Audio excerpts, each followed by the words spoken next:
विनाशकारी जादूगर सी 126 अध्याय 126 रेशियो 126 अध्याय 126 अचानक सैन्य आदेश।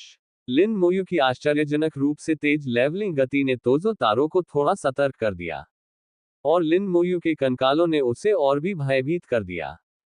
तोजो तारो को लगा कि अगर वह इस बार लिन मोयू से नहीं निपट सका, तो अगली बार जब वे मिलेंगे तो स्थिति और भी कठिन हो जाएगी। कौन जाने अगले 1 या 1.5 साल में लिन मोयू कितने स्तर ऊपर चढ़ जाएगी।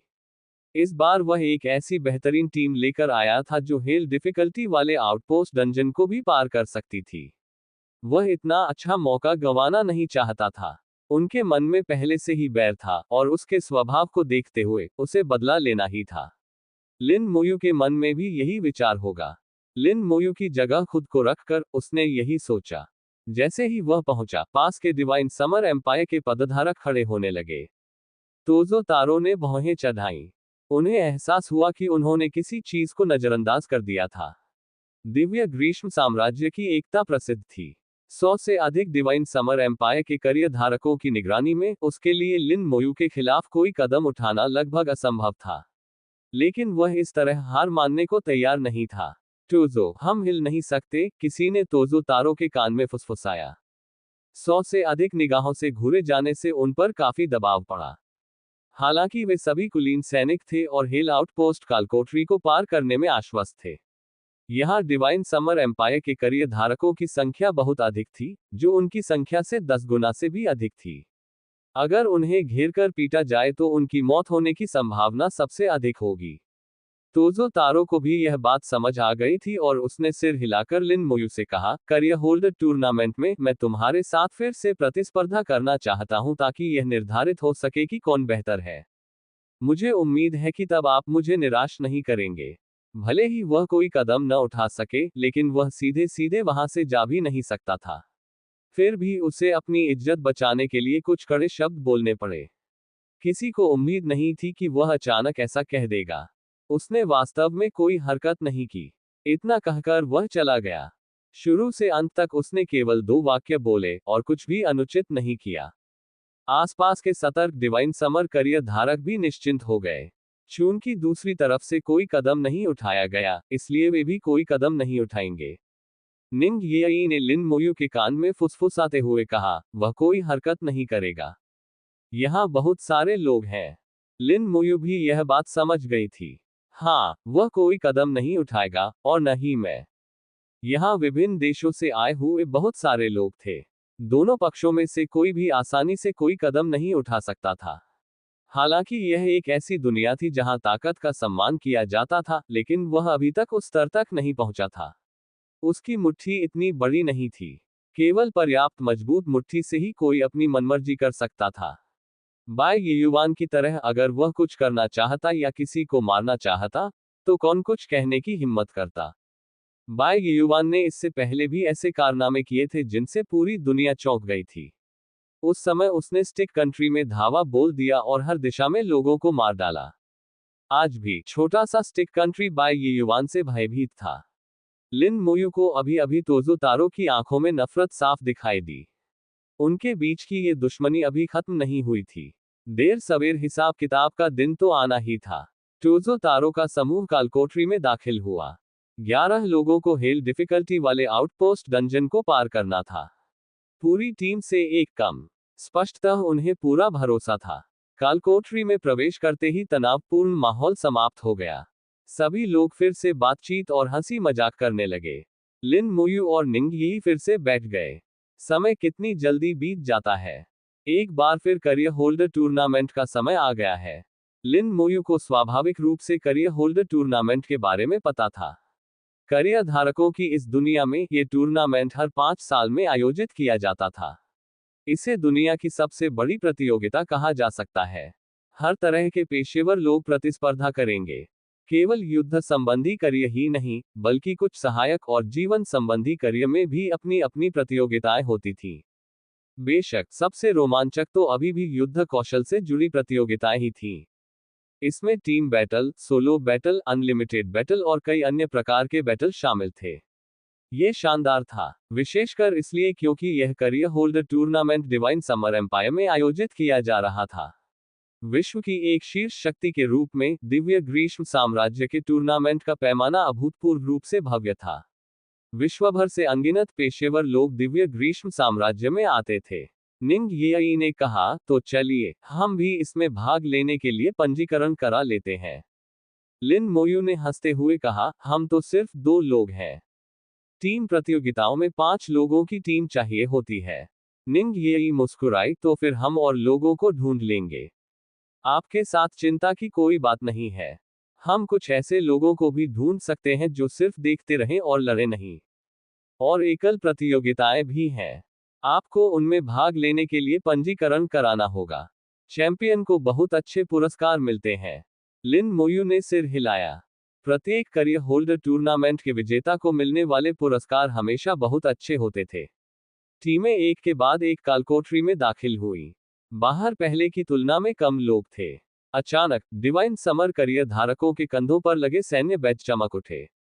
चारों ओर सफेद रोशनी छा गई। सफेद रोशनी में वातावरण तनावपूर्ण हो गया। सैन्य आदेश है। क्या हुआ? क्या रसातल के राक्षस आ रहे हैं? कुछ लोगों ने हैरानी जताई। सैन्य बैज का अप्रत्याशित रूप से चमकना इस बात का संकेत था कि कुछ न कुछ जरूर हुआ होगा। फिर सैन्य बैजों से एक आवाज आई, सभी दिव्य ग्रीष्म ऋतु के सैनिकों, किले में लौट आओ और इकट्ठा हो जाओ।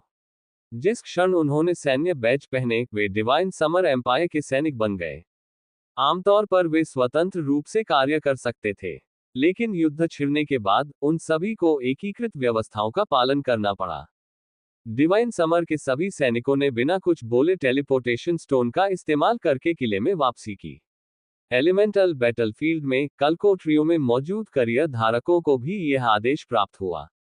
यहां तक कि वे लोग भी जो बॉस तक पहुंच चुके थे या पहले से ही बॉस से लड़ रहे थे, वे सभी युद्ध से अलग हो गए, जल्दी से कालकोठरी से बाहर निकल गए और टेलीपोर्टेशन पत्थरों का उपयोग करके किले में लौट आए। इसी क्षण डिवाइन समर एम्पायर के सैनिक एकत्रित हुए।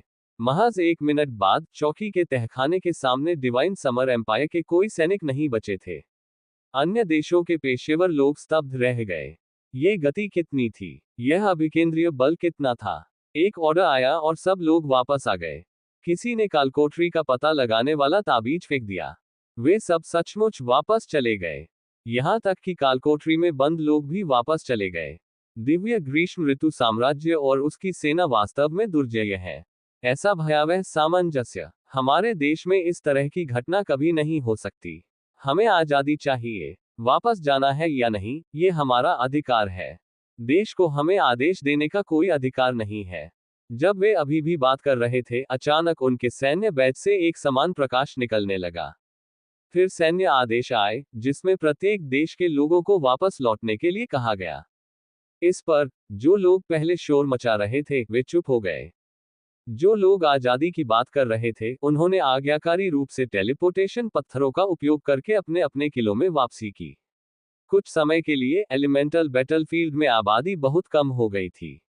नरक की कालकोठरी में मौजूद केवल तोजो तारों के समूह को ही नहीं पता था कि क्या हुआ था। नरक की कालकोठरी ने सैन्य बैजों को अवरुद्ध कर दिया था। उन्हें कोई सूचना प्राप्त नहीं हुई थी। लिन मोयू और निंग येई एक साथ किले में दिखाई दिए। लोगों के वापस टेलीपोर्ट होने पर प्रकाश की चमक लगातार दिखाई देती रही। सभी लोग गंभीर दिख रहे थे। उन्हें पता था कि कुछ बड़ा जरूर हुआ होगा। भाई लिन, मिस निंग। आवाज की तरफ देखते हुए उन्होंने देखा कि शी शिंगोन उन्हें हाथ हिलाकर अभिवादन कर रही थी। संपर्क सेवा की शर्तें। विनाशकारी जादूगर। सी 127। अध्याय 127। 127। अध्याय 127। सेना का गठन, अधिपति का आगमन। शी शिंगोन और उनका समूह भी लौट आया था। निंग येई ने पूछा, क्या हुआ? उसने अपना हमेशा वाला चंचल स्वभाव त्याग दिया था और पहली बार गंभीर हो गई थी। उसे पता था कि कुछ बड़ा जरूर हुआ होगा। लियांग यू ने किले पर बने दानव निगरानी नेत्र की ओर इशारा करते हुए कहा, इसे देखो। लिन मोयू और निंग येई दोनों ने ऊपर की ओर देखा। लिन मोयू ने धीमी आवाज में कहा, यह अब घूम नहीं रहा है। जब से वह किले में पहुंचा था, दानव निगरानी करने वाली आंख लगातार घूम रही थी, एक पल के लिए भी नहीं रुकी थी। अब ये रुक गया था। कुछ असामान्य जरूर हो रहा होगा। शी शिंगोन ने कहा, जिस दिशा में दानव निगरानी आंख का मुख है, उसी दिशा से शत्रु आ रहा है।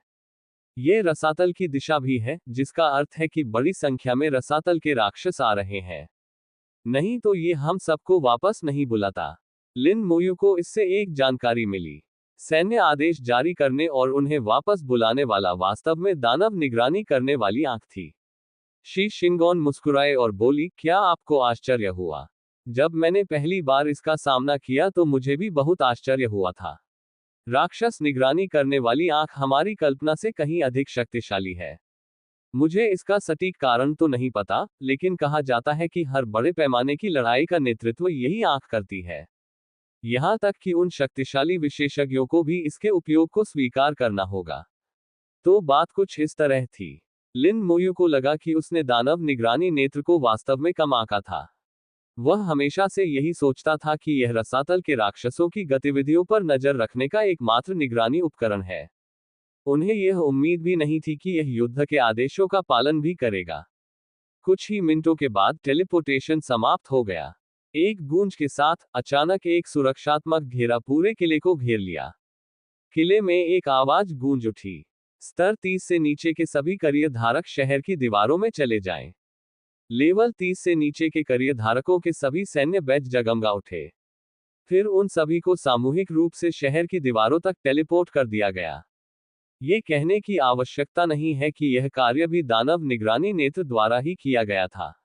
उसे पूरी स्थिति का जायजा था और वह युद्ध से पहले की तैयारियां कर रहा था। किले में कमांडर की भूमिका थी। स्वतंत्र रूप से टीमें बनाना शुरू करें। लेवल 30 से नीचे के करियर धारकों को शहर छोड़ने की अनुमति नहीं है। एक हल्की हवा बह निकली। इस समय छलावरण बैच के प्रभाव गायब हो गए। सभी के करियर और स्तर स्पष्ट रूप से दिखाई दे रहे थे। लिन मोयू दानव निगरानी नेत्र की गतिविधियों को पूरी तरह से समझ गई थी। इसका उद्देश्य 30वें स्तर से नीचे के करियर धारकों की सुरक्षा करना था। एलिमेंटल बैटलफील्ड पर लेवल 30 से नीचे के करियर धारक बहुत कमजोर थे और आसानी से दुर्घटनाओं का शिकार हो सकते थे। यदि टीम में स्वर्ण उपकरण पहने हुए स्तर 30 से ऊपर के खिलाड़ी हों, तो उनकी जीवित रहने की क्षमता कहीं अधिक मजबूत होती है। आखिरकार स्वर्ण श्रेणी के गुण बुरे नहीं थे। सभी को जल्द ही ऐसे परिचित लोग मिल गए जिनके साथ वे टीम बना सकते थे। लिन मोयू और निंग याई ने दूसरों की तलाश किए बिना एक टीम बनाई। लिन मोयू को किसी टीम की जरूरत नहीं थी और उसके कंकाल सपोर्ट स्टेटस बफ को स्वीकार नहीं कर सकते थे। जहां तक निंग याई की बात है, वह 30वें स्तर से नीचे की एक हत्यारी थी, इसलिए उसे शहर के बाहर लड़ने की बिल्कुल भी जरूरत नहीं थी। उसे कोई खतरा नहीं था। निंग याई की तरह लेवल 30 से नीचे के कई ऐसे खिलाड़ी थे जो अकेले ही हाथापाई करते थे। जहां तक 30 से ऊपर के करियर धारकों की बात है, उनमें से अधिकांश ने टीमें बनाने का काम पूरा कर लिया था। टीमों में आमतौर पर 6 लोग होते थे। 1 night, 2 support, 3 damage dealer. She Shingon की तरह उनके पास भी पहले से ही एक पूरी टीम थी। एक डैमेज डीलर की कमी होने के बावजूद उनका तालमेल अच्छा था।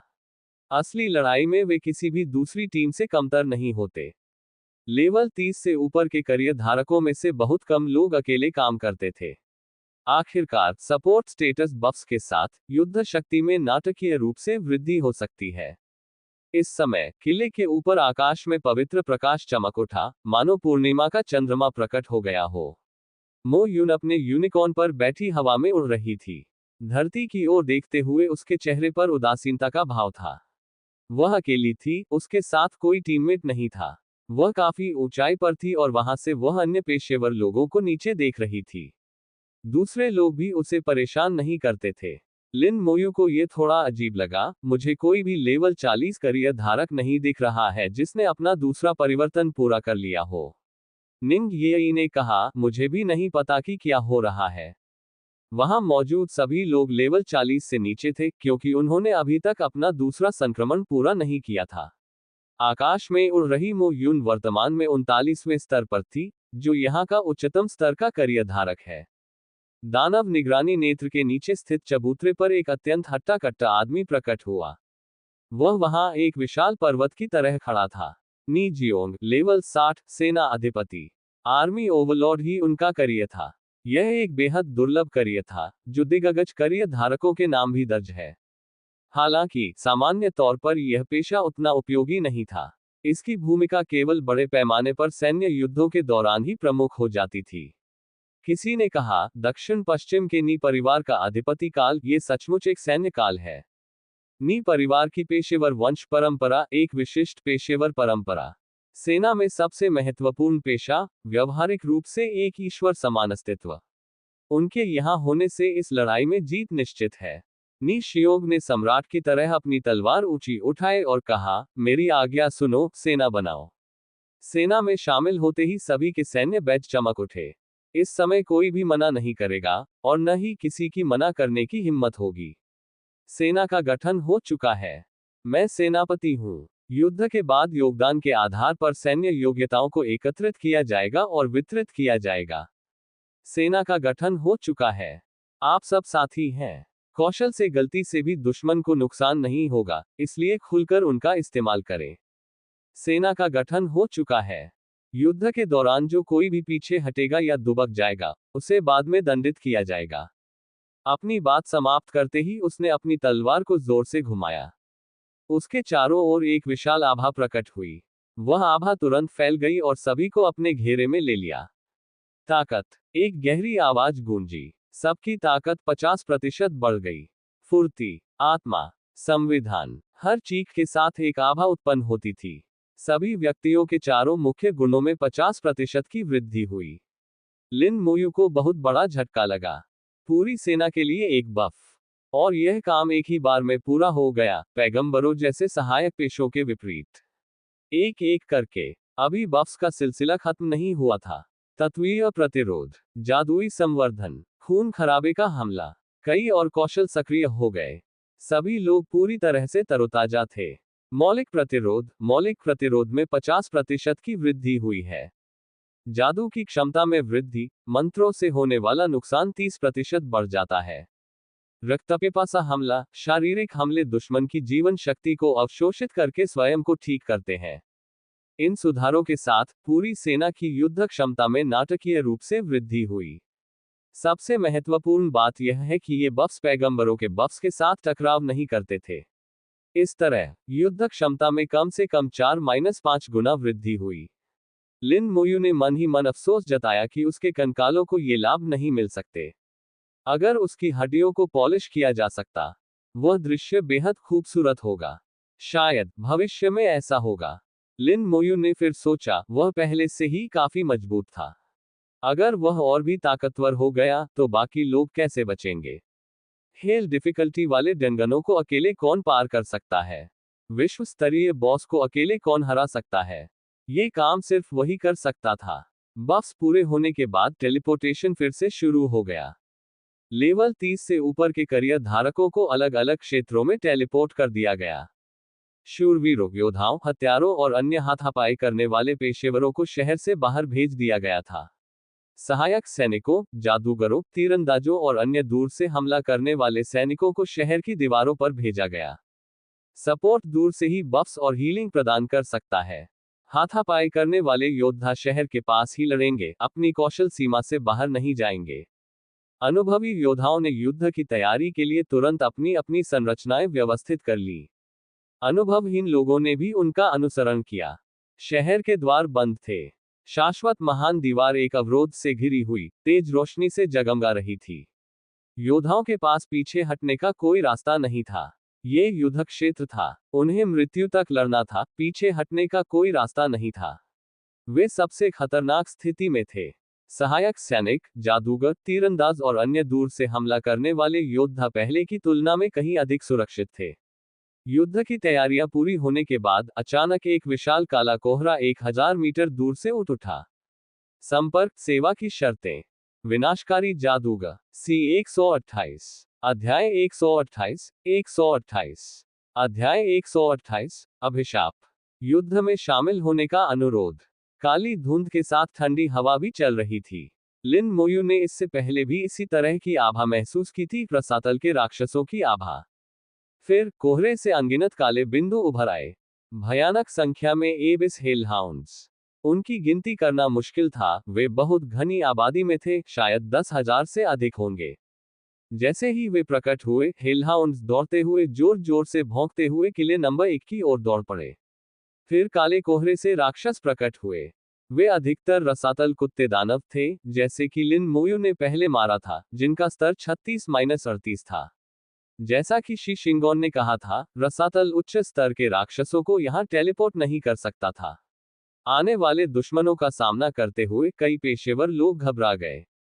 वे आमतौर पर कालकोठरियों में केवल थोड़ी संख्या में राक्षसों से ही लड़ते थे। उन्होंने इससे पहले कभी इतने बड़े पैमाने पर दुश्मनों का सामना नहीं किया था। सभी ने अपने हथियार कसकर पकड़ रखे थे, हथेलियों और माथे पर पसीना आ रहा था। इसी समय नी शियोंग ने अपनी अंतिम कला का प्रयोग किया। कौशल, मनोबल बढ़ाना। मनोबल बढ़ाने वाला तत्व, भय को दूर भगाएं, लड़ने की भावना को बढ़ाएं। 10 मिनट के लिए रक्षा जोड़ 30%, आक्रमण जोड़ 30%। ये युद्ध से पहले दिया जाने वाला अंतिम बफ था। पलक झपकते ही हेलहाउंड्स ने 1000 मीटर की दूरी तय कर ली और शहर में पहुंच गए। योद्धाओं ने एक साथ जयकार की, उनका मनोबल ऊंचा था, वे पहली बार हेलहाउंड्स से भिड़ रहे थे। शहर की दीवारों पर तीर बारिश की तरह बरस रहे थे, मानो जादूगरों के मंत्र आकाश को ढक रहे हों। मो यून हवा में थी, तभी उसके यूनिकॉर्न ने पवित्र शक्ति से परिपूर्ण प्रकाश का एक विशाल गोला उगला।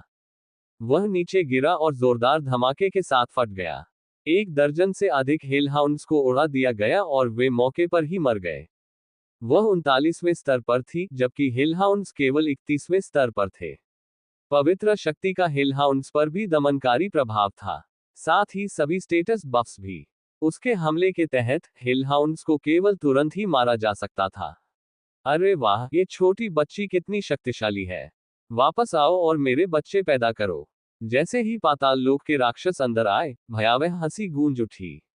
एक कुत्ते के आकार के राक्षस ने मो यून पर अपनी नुकीली गदा से वार किया। मो यून के यूनिकॉर्न ने बेहद तेजी से प्रतिक्रिया दी, झट से मुड़कर डॉग डेमन को लात मारी। कुत्ते के आकार का दानव दर्दनाक चीख के साथ पीछे की ओर उड़ गया। लेकिन अगले ही पल और भी कई राक्षस उड़कर आए और मो यून को घेरकर उस पर हमला कर दिया। कुछ समय के लिए मो यून केवल राक्षसों से ही निपट सकता था, उसके पास नरक के कुत्तों से लड़ने के लिए समय नहीं था। शहर की दीवारों पर जादूगर और तीरंदाज पूरी ताकत से हमला कर रहे थे, मंत्र और तीर बारिश की बूंदों की तरह बरस रहे थे। लिन मोयू ने इशारा किया और शहर की दीवार के नीचे 70 कंकाल जादूगर प्रकट हुए। क्या बकवास है, ये सारे कंकाल कहां से आ गए? धिक्कार है, ये सब तो जादूगर हैं। कंकालनुमा जादूगरों के अचानक प्रकट होने से शहर की दीवारों पर मौजूद लोग चौंक गए। लेकिन अगले ही पल वे निश्चिंत हो गए, क्योंकि कंकाल जादूगरों ने सामूहिक रूप से हेलहाउंड्स पर हमला करना शुरू कर दिया था। कंकाल जादूगरों के हमले 30वें स्तर के जादूगरों से भी अधिक शक्तिशाली थे, उनकी अपार आध्यात्मिक शक्ति उन्हें असाधारण सहनशक्ति प्रदान करती थी। उन्हें ऊर्जा की खपत की बिल्कुल भी चिंता करने की आवश्यकता नहीं थी। कंकालनुमा जादूगर युद्ध मशीनों की तरह थे, जो लगातार मंत्रों का प्रयोग करने वाले बुर्ज बन गए थे। उससे मैं डर गया, मुझे लगा कि वे रसातल के कंकाल हैं। मैंने लगभग हमला कर ही दिया था। मजाक मत करो, रसातल को कंकाल कहां से मिलेंगे? इतना हंगामा मत करो। कंकाल तो मरे हुए जीव होते हैं। रसातल में मरे हुए राक्षस नहीं होते, कम से कम मैंने तो कभी नहीं देखे। वैसे ये किसके बुलावे हैं? इतने सारे तो हैं ही। कुछ लोगों ने अनजाने में लिन मोयू की ओर देखा। उन्होंने पहले भी लिन मोयू के कंकाल देखे थे और वे जानते थे कि वे कितने शक्तिशाली थे। कंकाल जादूगरों को भेजने के बाद कंकाल योद्धा भी प्रकट हुए। शहर की दीवारों से 140 कंकाल योद्धा कूदकर युद्ध में शामिल हो गए। बिना किसी स्टेटस बफ के भी सभी 4 विशेषताओं में 18,000 अंक वाले लेवल 24 के कंकाल योद्धा लेवल 30 जोड़ के शूरवीरों और योद्धाओं से कहीं बेहतर थे। उन्होंने हेलहाउंड्स को पूरी तरह से हरा दिया। ये कंकाल बहुत शक्तिशाली हैं। सिर्फ शक्तिशाली ही नहीं, बल्कि उनकी संख्या भी बहुत अधिक है। ये सम्मना तो कमाल का है। इतना शक्तिशाली करियर कब सामने आया? मुझे लगता है कि प्रत्येक कंकाल एक शीर्ष योद्धा के बराबर है। ये लड़ाई हमारी मुट्ठी में है। लिन मोयू ने अपना हाथ उठाया, उसकी हथेली लाल रंग से चमक रही थी। कौशल, धीमा अभिशाप। एक जोरदार धमाके के साथ पूरा इलाका लाल रोशनी से घिर गया। सभी हिल हाउंड्स के सिर के ऊपर लाल हथकड़ियां दिखाई दी। उनकी गति तुरंत धीमी हो गई। 3600 मीटर की रेंज, गति में 36 गुना कमी। हिल हाउंड्स की हरकतें धीमी गति वाली फिल्म की तरह हो गईं। जिन लोगों के पास पहले से ही पूरा करियर है, वे एक पल के लिए अचंभित रह गए, लेकिन फिर खुशी से झूम उठे। वाह, ये किसकी कला है! इसका असर तो बहुत जबरदस्त है। उनकी गति दर्जनों बार धीमी हो चुकी है। अब उनसे कोई खतरा नहीं है। यह एक खेल खेलने जैसा है। जल्दी करो, चलो इन लक्ष्यों पर निशाना लगाते हैं। मो यून के चारों ओर हवा में मौजूद कुछ राक्षस भी इस अभिशाप से प्रभावित हुए, जिससे उनकी गति काफी कम हो गई।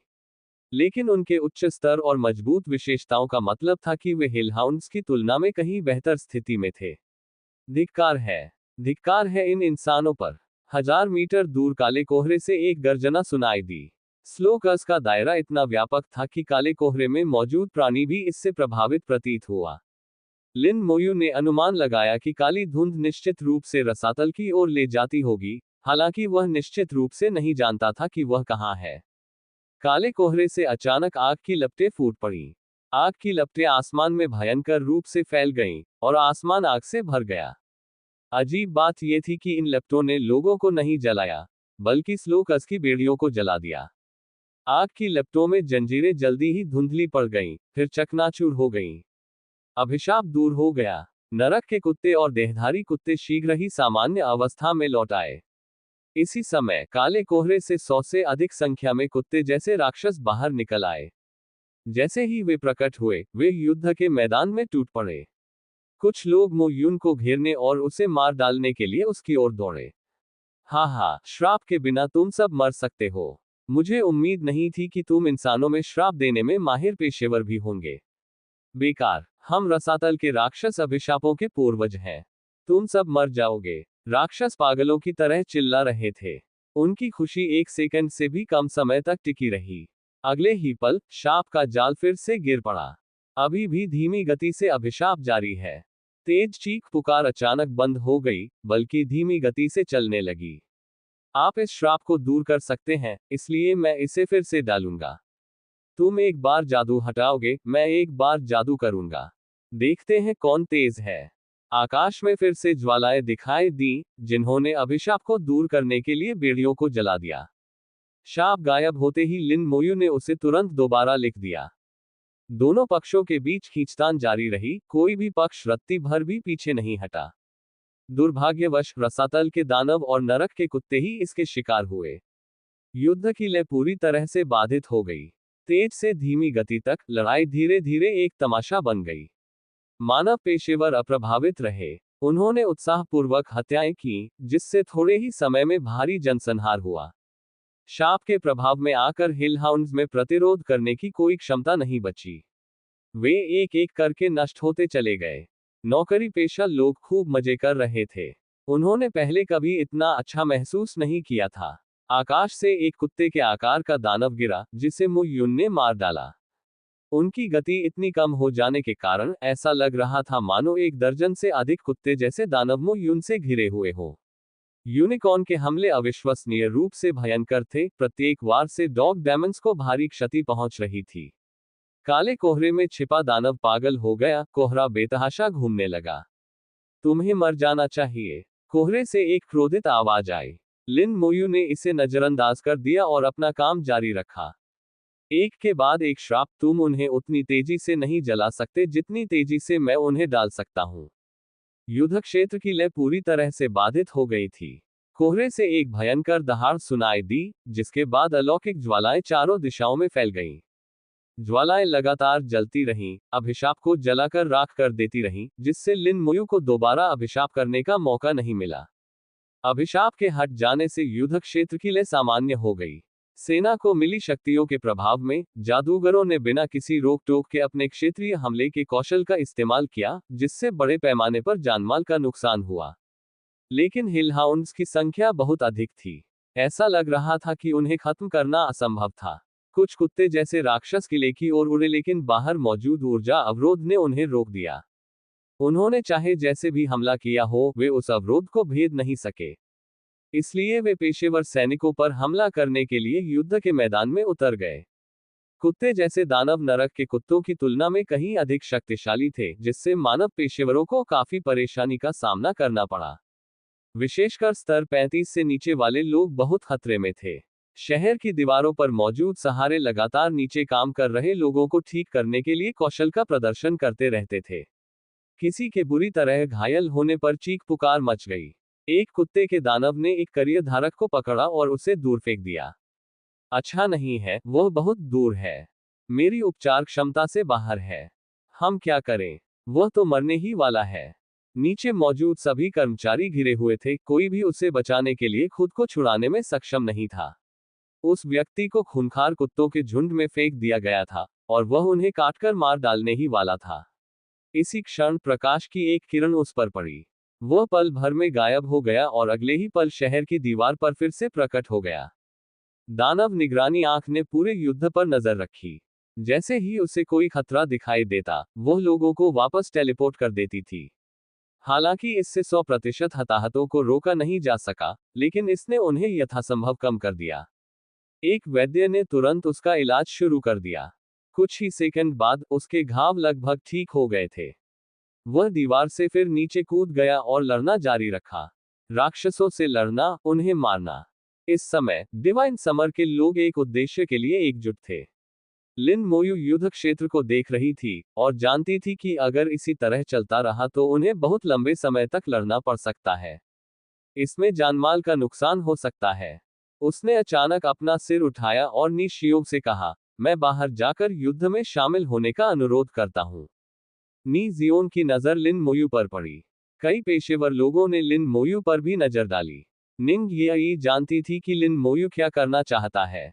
उसकी आंखों में चिंता थी, लेकिन उसने उसे रोका नहीं। कुछ देर बाद नी शियोग ने सिर हिलाकर कहा, मंजूर। सावधान रहो। निंग यी ने चिंता से कहा, चिंता मत करो। लिन मोयू ने निंग यी के हाथ पर थपथपाया, फिर मुड़कर शहर की दीवार से नीचे कूद गई। संपर्क सेवा की शर्तें। विनाशकारी जादूगर। सी 129। अध्याय 129। अध्याय 129। मैं मैदान साफ करूंगा, लगभग मर ही गया था।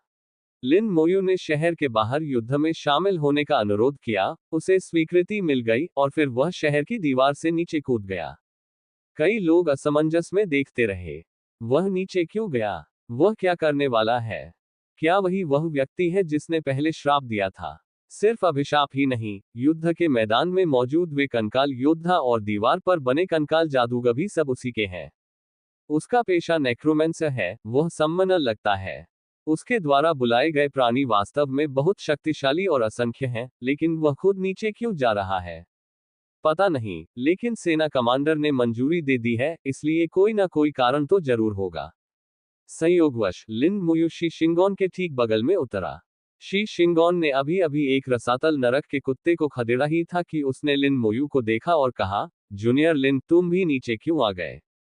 लिन मोयू ने शांत भाव से कहा, मैं यहाँ मैदान साफ करने आया हूँ। ये बयान बेहद दबंगई भरा था। 1000 मीटर दूर काले कोहरे में मौजूद रसातल के दानव ने भी लिन मोयू को देखा। तुम्हारी हिम्मत कैसे हुई शहर छोड़ने की? उसे मार डालो। उसे अपनी पूरी ताकत से मार डालो। बड़ी संख्या में हेलहाउंड्स ने लिन मोयू पर हमला करने के लिए रुख मोड़ लिया। कुत्ते जैसे दानव भी लिन मोयू को मारने के लिए दौड़ पड़े। मो यून के साथ उलझे हुए लोगों ने भी अपना लक्ष्य बदल लिया और लिन मोयू की ओर धावा बोल दिया। इस समय लिन मोयू रसातल के सभी राक्षसों का निशाना बन गई। सावधान रहो। बिना सोचे समझे शी शिंगोन लिन मोयू के सामने खड़ी हो गई और पीछे से उसकी रक्षा करने लगी।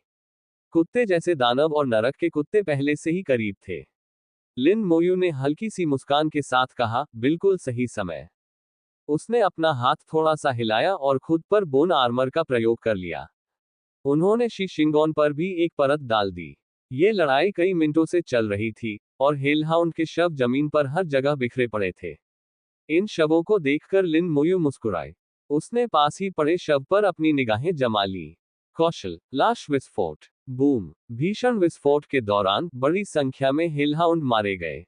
कुत्ते जैसे दिखने वाले दानव भी बुरी तरह प्रभावित हुए और चीखते हुए पीछे की ओर उड़ गए। सबकी निगाहें स्तब्ध रह गईं और लगातार धमाकों की आवाजें गूंजती रहीं। विस्फोटों में बड़ी संख्या में हिलहाउंड मारे गए। डॉग डायमंड्स को उड़ा दिया गया और हवा में ही उन्हें कई और वार झेलने पड़े। जब तक वे उतरे, उनके शरीर बुरी तरह क्षतिग्रस्त हो चुके थे, पंख टूट चुके थे और वे लगभग मरणासन अवस्था में थे। फिर उनके बगल में पड़े हिलहाउंड के शव दोबारा फट गए, जिससे वे भी खत्म हो गए। लिन मोयू तेजी से युद्ध क्षेत्र में आगे बढ़ी और लगातार विस्फोट की सीमा का विस्तार करती रही। अगर कोई बच भी गया तो कंकाल योद्धा जाकर उसे खत्म कर देंगे। शहर की दीवार पर मौजूद कंकाल जादूगर नीचे कूद गए और युद्ध क्षेत्र में बचे हुए सैनिकों को खत्म करने के लिए टूट पड़े, किसी को भी भागने नहीं दिया। अनजाने में ही युद्ध रुक गया। सभी लोग हैरानी से उसकी ओर देखने लगे। लिन मोयू मृत्यु के देवता के समान था, जो अपने पीछे किसी को जीवित नहीं छोड़ता था। ये किस तरह का कौशल है? ये तो डरावना है। ये बेहद शक्तिशाली है। युद्ध के मैदान में ये कौशल वास्तव में एक सर्वोच्च हथियार है। हे भगवान, वह अकेले ही मैदान साफ कर सकता है। हम तो बिल्कुल बेकार लग रहे हैं। वह कई शक्तिशाली कंकालों को बुला सकता है, श्राप दे सकता है और बड़े पैमाने पर हमले कर सकता है। ये क्षमता अजेय है। एक नेक्रोमेंसर इतना शक्तिशाली कैसे हो सकता है? निंग ये इतना मुस्कुराई कि उसकी आंखें सिकुड़ गईं। लिन मोयू जितनी शक्तिशाली होती जा रही थी, उसे उतनी ही खुशी महसूस हो रही थी। महज कुछ मिनटों के बाद लिन मोयू कंकाल योद्धाओं से घिरी हुई युद्धभूमि पर खड़ी थी। युद्ध क्षेत्र में अब कोई रसातल राक्षस नहीं बचा था।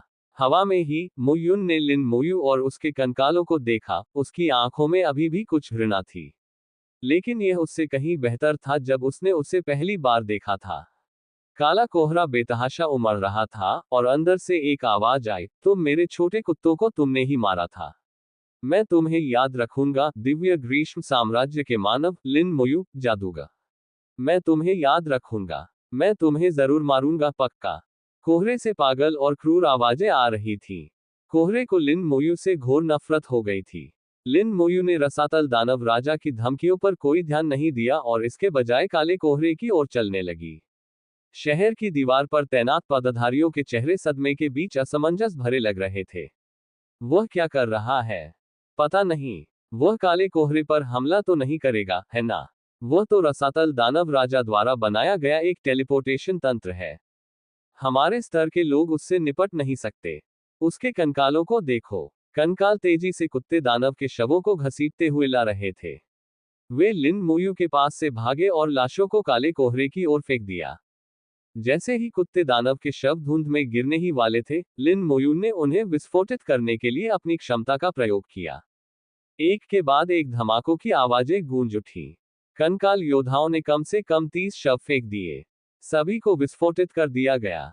आह! काली धुंध पहले से कई गुना अधिक उग्रता से मंथन कर रही थी, लगातार विकृत हो रही थी और विक्षेपित हो रही थी। भीतर से दहाड़े सुनाई दी, तुम मौत को दावत दे रहे हो। मैं तुम्हें मार डालूंगा, मैं तुम्हें निश्चित रूप से मार डालूंगा। लिन मोयू ने आह भरी। जैसा कि उम्मीद थी, वह इसे नुकसान नहीं पहुंचा सका। दूसरी तरफ का स्तर बहुत ऊंचा था। केवल 30 से अधिक स्तर के डॉग डेमन के शवों का उपयोग करके उसे नुकसान पहुंचाना पूरी तरह से अपर्याप्त था। वह उसके द्वारा स्थापित टेलीपोर्टेशन सिस्टम को भी नष्ट नहीं कर सका। लिन मोयू जानता था कि उसे अभी बहुत लंबा रास्ता तय करना है। इसी क्षण काले कोहरे में अचानक भयंकर ज्वालाओं से जलती हुई एक आंख प्रकट हुई। जैसे ही जलती हुई आंख दिखाई दी, लिन मोयू को रीढ़ की हड्डी में सिहरन महसूस हुई और वह तुरंत पीछे हट गया। उसी समय कंकाल योद्धा उसके सामने प्रकट हुए और उसके और धधकती आंख के बीच में आ गए। धधकती हुई आंख से आग की एक किरण निकली और सीधे लिन मोयू की ओर बढ़ी। सामने खड़े कंकाल योद्धा चींटियों की तरह उड़ गए। वे इसे रोकने में बिल्कुल असमर्थ थे।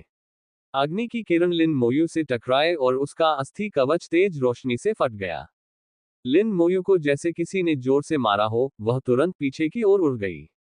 बोन आर्मर पहने हुए ये पहली बार था जब उसे पीछे धकेला गया था। दरार! एक तीखी आवाज सुनाई दी। 2 सेकंड तक पकड़े रहने के बाद हड्डी का कवच चकनाचूर हो गया। आग की किरण तुरंत लिन मोयू पर गिरी। क्षतिपूर्ति हस्तांतरण प्रभावी हो गया। लिन मोयू को जो भी नुकसान हुआ होगा, वह सब कंकालों में स्थानांतरित हो गया। सभी कंकाल योद्धाओं पर एक साथ गहरी दरारें दिखाई देने लगी। अग्नि किरण का हमला बहुत शक्तिशाली था और लिन मुयू की अपनी रक्षा बहुत कमजोर थी। उसे जो नुकसान होता वह इतना अधिक होता कि उसकी सैकड़ों बार मौत हो सकती थी।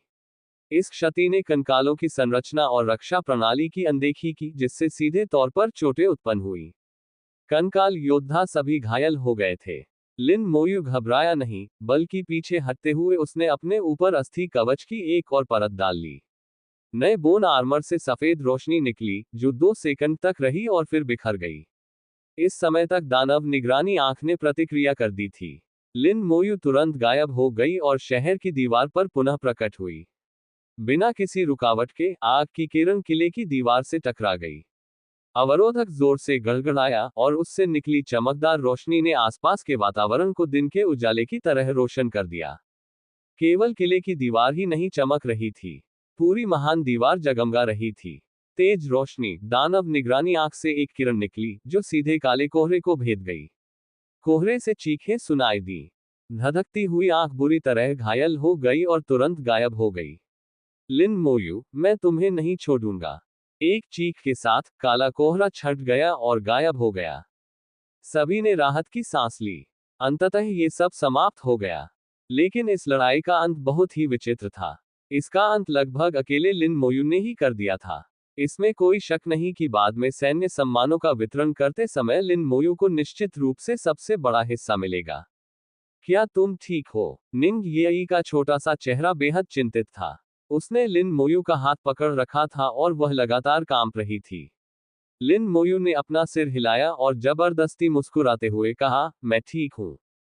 उसे यह उम्मीद नहीं थी कि अंत में रसातल दानव राजा स्वयं हमला करेगा। उसका हमला बहुत शक्तिशाली था। टेलीपोर्टेशन तंत्र के बावजूद भी वह उस हमले का सामना नहीं कर सका। हड्डी का कवच केवल 2 सेकंड तक ही टिका रहा। वह बोन आर्मर 72,000 कॉन्स्टिट्यूशन के बराबर था, फिर भी वह इतनी आसानी से नष्ट हो गया। सौभाग्य से उसके पास डैमेज ट्रांसफर की क्षमता थी, अन्यथा वह सचमुच मर जाता। लिन मोयू को लगा कि उसने लापरवाही बरती है। उसे वहां नहीं जाना चाहिए था, उसे उस काले धुंध को उड़ाने की कोशिश नहीं करनी चाहिए थी। यह उनकी क्षमताओं से परे था। मैदान साफ करने के बाद उसे लगा कि वह थोड़ा अहंकारी हो गया है, और लगभग अपने अहंकार की भारी कीमत चुकानी पड़ी। सौभाग्य से, बहुत सौभाग्य से, उसने कंकाल योद्धाओं और जादूगरों को वापस बुला लिया और उन्हें ठीक होने के लिए आह्वान स्थल पर लौटने दिया। कुछ क्षण बाद किलेबंदी की बाधा धीरे धीरे गायब हो गई। अंततः ये लड़ाई समाप्त हो गई। दानव निगरानी करने वाली आंख ने फिर से घूमना शुरू कर दिया और धीरे धीरे किले के ऊपर चक्कर लगाने लगी। सभी पदधारी लोग बैठ गए और बातें करने और हंसने लगे। कोई हताहत नहीं हुआ, ये सबसे अच्छा परिणाम था। जब सभी ने लिन मोयू की ओर देखा, तो सभी ने उसे प्रशंसा भरी निगाहों से देखा। लिन मोयू का प्रदर्शन बेहद शानदार था। कई निगाहों में से केवल एक ही व्यक्ति अलग था। झो लेशेन की निगाहों में ईर्ष्या झलक रही थी। वह युद्ध के मैदान में भी मौजूद था, अपनी आभाओं के साथ अग्रिम मोर्चों पर लड़ रहा था। उसने जमकर लड़ाई लड़ी और नरक के कुत्तों को बेरहमी से मार डाला। उनकी शानदार उपलब्धियां सिर्फ दिखावे के लिए नहीं थीं। उनकी युद्ध क्षमता बहुत प्रबल थी। उसके पैरों के नीचे की आभा भी अत्यंत शक्तिशाली थी। नरक के कुत्ते उसके सामने बेबस थे, मुश्किल से ही उसके पास पहुंच पाते थे। लेकिन उसकी आभा का उपयोग केवल वह स्वयं और उसके साथियों पर ही किया जा सकता था, पूरी सेना के लिए यह बेकार थी। परिणामस्वरूप वह केवल कुछ ही हिलहाउंड्स को मार पाया था। अगर ये लड़ाई जारी रहती, अगर तुम न होते, तो मैं ही चमकता सितारा होता। ये सब तुम्हारी वजह से हुआ, तुमने लड़ाई इतनी जल्दी खत्म कर दी और मेरी जीत को फीका कर दिया। मैं एक महान करियर धारक हूं, एक पवित्र प्रकाश योद्धा हूं। मुझे गौरव का आनंद लेना चाहिए। उसके मन में लिन मोयू के प्रति नफरत बढ़ती ही जा रही थी, उसकी घृणा और भी गहरी होती जा रही थी। विशेषकर जब उसने निंग येई को चिंतित चेहरे के साथ लिन मोयू का हाथ पकड़े हुए देखा, तो उसकी घृणा चरम पर पहुंच गई। उसे इस बात से नफरत थी कि रसातल दानव राजा के हमले में लिन मोयू की मौत क्यों नहीं हुई। लिन मोयू अभी भी जीवित क्यों थी। अगाध दानव राजा कितना बेकार कचरा है। उसने गुस्से में बड़बड़ाते हुए अपनी आंखें बंद कर ली और देखना बंद कर दिया। जितना ज्यादा वह देखता, उतना ही ज्यादा उसे गुस्सा आता। कुछ मिनट बाद किले के सबसे ऊंचे स्थान पर खड़े नी शियोंग ने गहरी आवाज में बात की। अब हम सैन्य सम्मानों का वितरण शुरू करते हैं। संपर्क सेवा की शर्तें। विनाशकारी जादूगर सी 130। अध्याय 130 130। अध्याय 130 दिव्य ग्रीष्म तारा शीर्षक। नहीं धन्यवाद, मेरे पास इससे बेहतर शीर्षक है। सभी ने ध्यान से सुनना शुरू कर दिया। इनाम का समय आ गया था। हालांकि चंदे के आधार पर लिन मोयू को निश्चित रूप से सबसे बड़ा हिस्सा मिलेगा, फिर भी उन्हें एक अच्छी खासी रकम मिलनी चाहिए। जैसा कि सभी को उम्मीद थी, सेना कमांडर नी शियोंग की आवाज सुनाई दी। इस लड़ाई में हमने 20,000 एबिस हिल हाउंड्स को मार गिराया। शहर की रक्षा के लिए 3,000 सैन्य सम्मान। पीछे न हटने या दुबकने वाले किसी भी व्यक्ति को 2,000 सैन्य पुण्य। कुल सैन्य योग्यताएं 25,000। हमारे पास कुल 1,052 पेशेवर सैन्यकर्मी हैं। लिन मोयू और मो यून को छोड़कर सभी को 20 सैन्य योग्यताएं मिलती हैं। मो यून को 500 सैन्य योग्यताएं मिलती हैं, लिन मोयू को 3,500 सैन्य योग्यताएं मिलती हैं। सभी के चेहरे पर, जैसा कि उम्मीद थी, वाला भाव था। हालांकि 20 सैन्य योग्यताएं कम लग रही थीं, लेकिन ये बुरा नहीं था। आमतौर पर 20 सैन्य योग्यताएं प्राप्त करने के लिए 20 हेलहाउंड्स को मारना पड़ता है। 5 लोगों की टीम के लिए प्रत्येक व्यक्ति को 20 प्राप्त करने के लिए 100 लोगों को मारना होगा। शहर की रक्षा के कुछ ही मिनटों में 20 मेरिट प्राप्त करना काफी अच्छा था। मो यून को 500 पुण्य मिलने पर किसी ने आपत्ति नहीं जताई। उसने अकेले ही 2 कुत्ते राक्षसों और कई नरक कुत्तों को मार डाला था। जहां तक लिन मोयू की बात है, वे केवल प्रशंसा ही व्यक्त कर सके। उसके हाथों कम से कम 80% हेलहाउंड मारे गए। 100 डॉग डायमंड्स में से मो यून ने 2 को मार गिराया, बाकी सभी को लिन मोयू ने उड़ा दिया। युद्ध की शुरुआत में उसके श्राप के बिना यह इतना आसानी से नहीं हो पाता। लिन मोयू को 3,500 पुण्य प्राप्त होने पर कुछ ही लोगों ने असहमति जताई। यहां तक कि मो यून को भी कोई आपत्ति नहीं थी। केवल झो लेशिंग ही नाखुश थे। ऐसा क्यों है कि मुझे सिर्फ 20 मिलते हैं जबकि उसे 3,500 मिलते हैं? मुझे उसका एक अंश भी क्यों नहीं मिलता? मैं एक होली लाइट नाइट हूं, एक महान करियर वाला व्यक्ति। मैं उससे कमतर कैसे हो सकता हूं? लेकिन वह इन बातों को सिर्फ सोचने की हिम्मत करता था, उन्हें जोर से कहने की नहीं, वरना उसका भविष्य बर्बाद हो जाता। सेना में आदेश सर्वोपरि थे। कमांडर का वचन ही सर्वोपरि था। किसी को भी आपत्ति करने का अधिकार नहीं था। जैसे जैसे उपलब्धियां मिलती गईं, सैन्य बैच चमकने लगे। कई लोगों के रैंक में वृद्धि हुई। कुछ लोग पदोन्नति से बस एक कदम दूर थे, और थोड़ी सी योग्यता ही उनका पद बढ़ाने के लिए काफी थी। निंग यी खुशी से उछल पड़ी, क्योंकि उसे 2 सितारा निजी होटल में पदोन्नति मिल गई थी। उसने कुछ नहीं किया, फिर भी उसे 20 पुण्य मिले। छोटी बच्ची बहुत खुश थी। लिन मोयू का बैज विशेष रूप से चमक रहा था, अन्य की तुलना में कई गुना अधिक चमकीला। उसके बैच पर लगातार तारे दिखाई देते रहे। 6, 7, 8, 10 तक पहुंचने के बाद बैज अचानक बदल गया। सफेद सिपाही बैच से लेकर चांदी के लेफ्टिनेंट बैच तक। लेफ्टिनेंट का पद पहले से ही एक अधिकारी का पद था। युद्ध के मैदान में साधारण सैनिक, चाहे उनका स्तर कुछ भी हो, उन्हें सर कहकर संबोधित करते थे। भले ही आप लेवल 50 पर हो, भले ही आपने अपना दूसरा परिवर्तन पूरा कर लिया हो, जब तक आपकी रैंक लिन मोयू से अधिक नहीं है, आपको सम्मानपूर्वक उन्हें सर कहकर संबोधित करना होगा। ये सैन्य नियम थे, जिनका पालन युद्ध के मैदान में किया जाना था। चांदी के रंग में बदलने के बाद बैज रुक गया और उस पर कोई तारा नहीं था। 3,500 उपलब्धियों में से 500 उपलब्धियों ने लिन मोयू के पद को बढ़ाकर 10 सितारा सिपाही का दर्जा प्राप्त कर दिया। शेष 3,000 अंकों ने उन्हें 10 सितारा सिपाही से लेफ्टिनेंट बना दिया। लेफ्टिनेंट के पद के लिए प्रत्येक अतिरिक्त स्टार के लिए 10,000 योग्यताओं की आवश्यकता होती थी। 100 गुना अधिक। सैन्य रैंक बढ़ाना बहुत मुश्किल हो गया था। सिर्फ कुछ हेलहाउंड्स को मारना काफी नहीं था।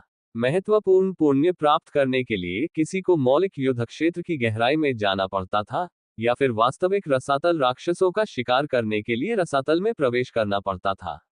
निंग यी ने लिन मोयू के कंधे पर लगे बैच को देखा और कहा, वाह, अब आप लेफ्टिनेंट बन गए हैं। नमस्कार महोदय। उसने शरारती अंदाज में लिन मोयू को सलाम किया, जिससे वह एक साथ खुश और चिढ़ गया। निंग येई ने खुशी से कहा, आप शायद अब तक के सबसे युवा लेफ्टिनेंट हैं। लिन मुयू की उम्र केवल 18 वर्ष थी। उसने अभी अभी बड़ी परीक्षा पूरी की थी। इस उम्र में करियर बनाने वाले लोग या तो उन्नत अकादमियों में थे या फिर बाहर अपना रास्ता बनाने के लिए पढ़ाई छोड़ चुके थे। उसके अलावा और कौन 20 जोड़ लेवल तक पहुंच सकता है, एलिमेंटल बैटलफील्ड में आ सकता है और इतने सारे एबिस मॉन्स्टर्स को मार सकता है। इस उम्र में लेफ्टिनेंट का होना वाकई अभूतपूर्व था। कई लोग अपनी पदोन्नति से बहुत खुश थे, जब तक प्रकाश पूरी तरह से गायब न हो जाए। सेना कमांडर नी शियोग ने आगे कहा, लिन मुयू 18 वर्ष की आयु में हमारे देश की सबसे युवा लेफ्टिनेंट है। उन्हें विशेष रूप से दिव्य ग्रीष्म तारा की उपाधि से सम्मानित किया गया है। जैसे ही उसने बोलना समाप्त किया, लिन मुयू के बैज से तेज रोशनी निकली और वह पूरी तरह से उसके चारों ओर छा गया। प्राप्त उपाधि, दिव्य ग्रीष्म तारा। दिव्य ग्रीष्म तारा, सभी गुण जोड़ 300, कौशल लागत -20%, क्षति में कमी 10%। लिन मुयू ने उपाधि के गुणों पर गौर किया। यह उसकी ड्रैगन वॉरियर किंग उपाधि से कहीं अधिक खराब थी। इसके अलावा दोनों उपाधियां एक साथ नहीं रह सकती थी। उन्हें केवल एक ही उपाधि चुननी थी। निस्संदेह वह ड्रैगन वॉरियर किंग की उपाधि ही चुनेगा। नी शियोग ने एक अजीब भाव दिखाया, क्या आपके पास पहले से ही कोई उपाधि है? उनके शब्दों ने सबका ध्यान आकर्षित किया। किसी को उम्मीद नहीं थी कि लिन मोयू के पास पहले से ही कोई खिताब होगा। उपाधियां आसानी से प्राप्त नहीं होती थीं। परिस्थितियां अत्यंत कठिन थीं। एक समय में केवल एक ही व्यक्ति एक ही पद धारण कर सकता था। यह स्पष्ट नहीं था कि इससे पहले डिवाइन समर स्टार का खिताब किसके पास था। लेकिन जब लिन मोयू डिवाइन समर एम्पायर में सबसे कम उम्र के लेफ्टिनेंट बने, तो यह उपाधि उन्हें स्वतः ही मिल गई। लिन मोयू ने सिर हिलाते हुए कहा, हाँ, मेरे पास एक उपाधि है। नी शियोग ने पूछा, आपने इसे कैसे प्राप्त किया? ड्रैगन फ्रंटलाइन आउटपोस्ट कालकोटरी, नरक स्तर की कठिनाई। लिन मोयू ने इसे छुपाया नहीं। इसे छिपाने की कोई जरूरत नहीं थी। वैसे भी दूसरे इसे छीन नहीं सकते थे। बहुत खूब। लिन मोयू के शब्दों ने हंगामा खड़ा कर दिया। वहां मौजूद हर कोई सदमे से स्तब्ध रह गया। उन्हें विश्वास ही नहीं हो रहा था। आमतौर पर गर्व करने वाली मुयून भी अब लिन मोयू को अविश्वास भरी नजरों से देख रही थी। उसने इससे पहले भी अकेले ही यह यात्रा करने की कोशिश की थी, लेकिन अंततः उसे अपमानित होकर भागना पड़ा। तो ये किंवदंती सच निकली। हेल डिफिकल्टी आउटपोस्ट डंजन का वाकई एक नाम है। उसने सचमुच हेल डिफिकल्टी वाले आउटपोस्ट डंजन को अकेले ही पार कर लिया। हे भगवान, ये कैसे संभव है? क्या मनुष्य ऐसा कर सकते हैं? मुझे लगा था कि वह शीर्षक सिर्फ एक अफवाह है, लेकिन यह वास्तव में सच है। शायद सिर्फ वही ऐसा कर सकता है। इतने शक्तिशाली आह्वान करने की शक्ति और किसके पास है? चर्चाएं और तेज होती गईं। नी शियोग चिल्लाया, चुप रहो। सब लोग तुरंत चुप हो गए। सेना का विघटन अभी नहीं हुआ था। नी शियोग अभी भी सर्वोच्च सेनापति थे। प्रकाश की एक चमक के साथ लिन मुयू टेलीपोर्ट होकर नी शियोग के पास पहुंच गई। क्या आप हमें इस उपाधि के प्रभाव और इसे प्राप्त करने का तरीका बता सकते हैं? साम्राज्य के डेटाबेस में इसे दर्ज करना आवश्यक है। इस समय वह आदेश नहीं दे रहा था, बल्कि पूछ रहा था। ये शीर्षक लिन मोयू की निजी जानकारी थी। वह इसे देख नहीं सकता था, लेकिन साम्राज्य के डेटाबेस को इस जानकारी की आवश्यकता थी। वह इस बारे में केवल लिन मोयू से ही बात कर सकता था। लिन मोयू ने कुछ भी नहीं छिपाया। हेल कठिनाई वाले ड्रैगन फ्रंटलाइन आउटपोस्ट कालकोटरी को अकेले पूरा करके प्राप्त किया गया। प्रभाव हैं, सभी विशेषताएं जोड़ 500, सभी कौशल लागत -50%। नी शियोग की आंखों में स्वीकृति झलक रही थी। बहुत बढ़िया शीर्षक, विशेष रूप से कौशल लागत में 50% की कमी। जादूगर प्रकार के करियर के लिए यह बहुत महत्वपूर्ण है। आप वाकई बहुत प्रभावशाली हैं। इसके बदले में, मैं आपको किले में मौजूद सैन्य सुविधाओं का उपयोग करने के लिए विशेष रूप से अधिकृत करता हूं। लिन मोयू थोड़ी हैरान थी। किले में कुछ सुविधाएं सेना के स्वामित्व में थीं। आम लोगों को वहां प्रवेश करने की अनुमति नहीं थी। सैन्य योग्यता ही प्रवेश का आधार थी। प्रवेश के लिए कम से कम 3 स्टार लेफ्टिनेंट होना आवश्यक था। लिन मोयू अभी तक एक सितारा लेफ्टिनेंट भी नहीं थी, मूल रूप से वह इसके लिए अयोग्य थी। उन्हें नी शियोग के पास इस तरह का अधिकार होने की उम्मीद नहीं थी। लिन मोयू ने अब नी शियोग के कंधे पर लगे बैज को देखा। एक बैंगनी बैज, वह वास्तव में एक जनरल था। बैज पर बने 3 तारे चमक रहे थे। नी शियोंग ने कहा, आप सैन्य सुविधाओं का उपयोग कर सकते हैं, लेकिन इससे सैन्य पुण्य की खपत होती है। आपके पास ज्यादा पुण्य नहीं है, इसलिए इनका इस्तेमाल सोच समझ कर करें। लिन मोयू ने धीमी आवाज में कहा, धन्यवाद वरिष्ठ। लिन मोयू के लौटने के बाद नी शियोंग ने अंततः अंतिम आदेश दिया, ये युद्ध समाप्त हो गया है। सेना भंग कर दी गई है। इस प्रकार अचानक हुई लड़ाई का अंत हुआ। हर कोई अपने अपने काम पर वापस जा सकता था। हालांकि यह 1 घंटे से भी कम समय तक चला, लेकिन सभी को एक असामान्य अनुभव हुआ। लिन मोयू के शक्तिशाली कौशल ने उनकी आंखें खोल दी। विशेषकर जब उन्हें पता चला कि लिन मोयू हेल कठिनाई स्तर के आउटपोस्ट कालकोठरी को अकेले ही पार कर सकती है, तो वे इतने सदमे में थे कि वे संभल नहीं पाए। इसी समय टेलीपोर्टेशन एरे रोशन हो उठा। लोगों की टीमें टेलीपोर्ट होकर वापस आ गईं। वे सभी उच्च पदस्थ पेशेवर सैनिक थे। उन्होंने एक समान वर्दी पहनी हुई थी, जिससे उनका व्यक्तित्व प्रभावशाली प्रतीत होता था। टेलीपोर्टेशन एरे से बाहर आने के बाद वे वहां मौजूद करियर धारकों से एक शब्द भी कहे बिना तेजी से चले गए। उन्होंने उनकी तरफ देखा तक नहीं। लिन मोयू ने उनमें से एक को पहचान लिया, वह व्यक्ति जो शहर के द्वार की रखवाली कर रहा था और जिसने उसे सावधान रहने की चेतावनी दी थी। वह अभी अभी हुए बड़े युद्ध के दौरान यहां मौजूद नहीं था। दरअसल उच्च पदस्थ करियर धारकों में से कोई भी यहां मौजूद नहीं था।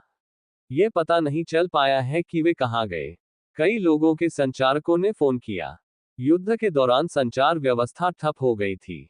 अब संचार बहाल हो गया है।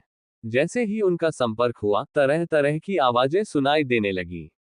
क्या आपको पता है, रसातल के राक्षसों ने अभी अभी कई देशों पर हमला किया है। हमारे दिव्य ग्रीष्म साम्राज्य के किले संख्या 7 पर उच्च स्तरीय राक्षसों ने हमला किया। उनका कहना है कि लड़ाई बहुत भीषण थी। आपका किला नंबर 1 कैसा है? ये रसातल से सबसे दूर है, क्या यह अधिक सुरक्षित है? शी शिंगोन कुछ गंभीर भाव से लिन मोयू के पास आया और बोला, अगाध आत्मा ने अभी अभी हम पर यही हमला नहीं किया। संपर्क सेवा की शर्तें। विनाशकारी जादूगर। सी 131। अध्याय 131। 131। अध्याय 131। निंग ताइरान का शत्रु। शी शिंगोन के वृतांत से लिन मोयू को स्थिति की विस्तृत जानकारी प्राप्त हुई। एबिस ने कई स्थानों पर बड़े पैमाने पर हमले किए थे। दिव्य ग्रीष्म साम्राज्य में उनके किले संख्या 1 के अलावा किले संख्या 7 और 8 पर भी एक साथ हमला किया गया था। सेना के सभी उच्च पदस्थ अधिकारी किले संख्या 7 और 8 की सहायता के लिए गए थे। खबरों के मुताबिक वहां लड़ाई और भी भीषण थी, जिसमें तीसरे स्तर के करियर धारक भी लड़ाई में शामिल हो गए थे। ये सिर्फ डिवाइन समर एम्पायर ही नहीं था। Cherry blossom country, stick country और ईगल कंट्री, इन सभी क्षेत्रों पर समान तीव्रता से हमले किए गए। शी शिंगोन ने कहा, हमारा दिव्य ग्रीष्म साम्राज्य अभी भी ठीक है, ज्यादा नुकसान नहीं हुआ है। मैंने सुना है कि चेरी ब्लॉसम और स्टिक देशों को काफी नुकसान हुआ है, और उन्होंने कई प्रतिष्ठित नेताओं को खो दिया है। पेशेवर नौकरी पेशा लोगों को चोट लगने या अंग खोने का डर नहीं होता था। यदि वे जीवित रहते तो सबसे गंभीर चोटें भी ठीक हो सकती थी। लेकिन अगर उनकी मृत्यु हो जाती तो कुछ भी नहीं किया जा सकता था। युद्ध क्रूर था, विशेषकर मनुष्यों और रसातल के बीच का युद्ध। यह नस्लों के बीच जीवन मरण का संघर्ष था, जिसमें कोई जीवित नहीं बचा, कोई कैदी नहीं बना, और न ही किसी पक्ष ने आत्मसमर्पण किया। केवल 2 ही संभावनाएं थी, मृत्यु या जीवित रहना। शी शिंगोन ने कहा, हमारा किला नंबर 1 रसातल से सबसे दूर है, और हमारे बीच 9 किले रसातल की शक्ति को रोकते हैं। इसलिए हम यहाँ सबसे कम प्रभावित हैं। साथ ही साम्राज्य के शीर्ष विशेषज्ञों द्वारा स्थापित रक्षा प्रणालियों की परतों के कारण रसातल बहुत शक्तिशाली राक्षसों को टेलीपोर्ट नहीं कर सकता। लेकिन ये पूरी तरह सुरक्षित नहीं है। हालांकि वे टेलीपोर्ट नहीं कर सकते, कुछ राक्षस घुसपैठ करने में माहिर होते हैं। वे चुपके से आकर आपकी हत्या कर सकते हैं। एलिमेंटल बैटलफील्ड में काम करते समय बहुत सावधान रहें। इस बार लिन मोयू का प्रदर्शन बेहद शानदार था।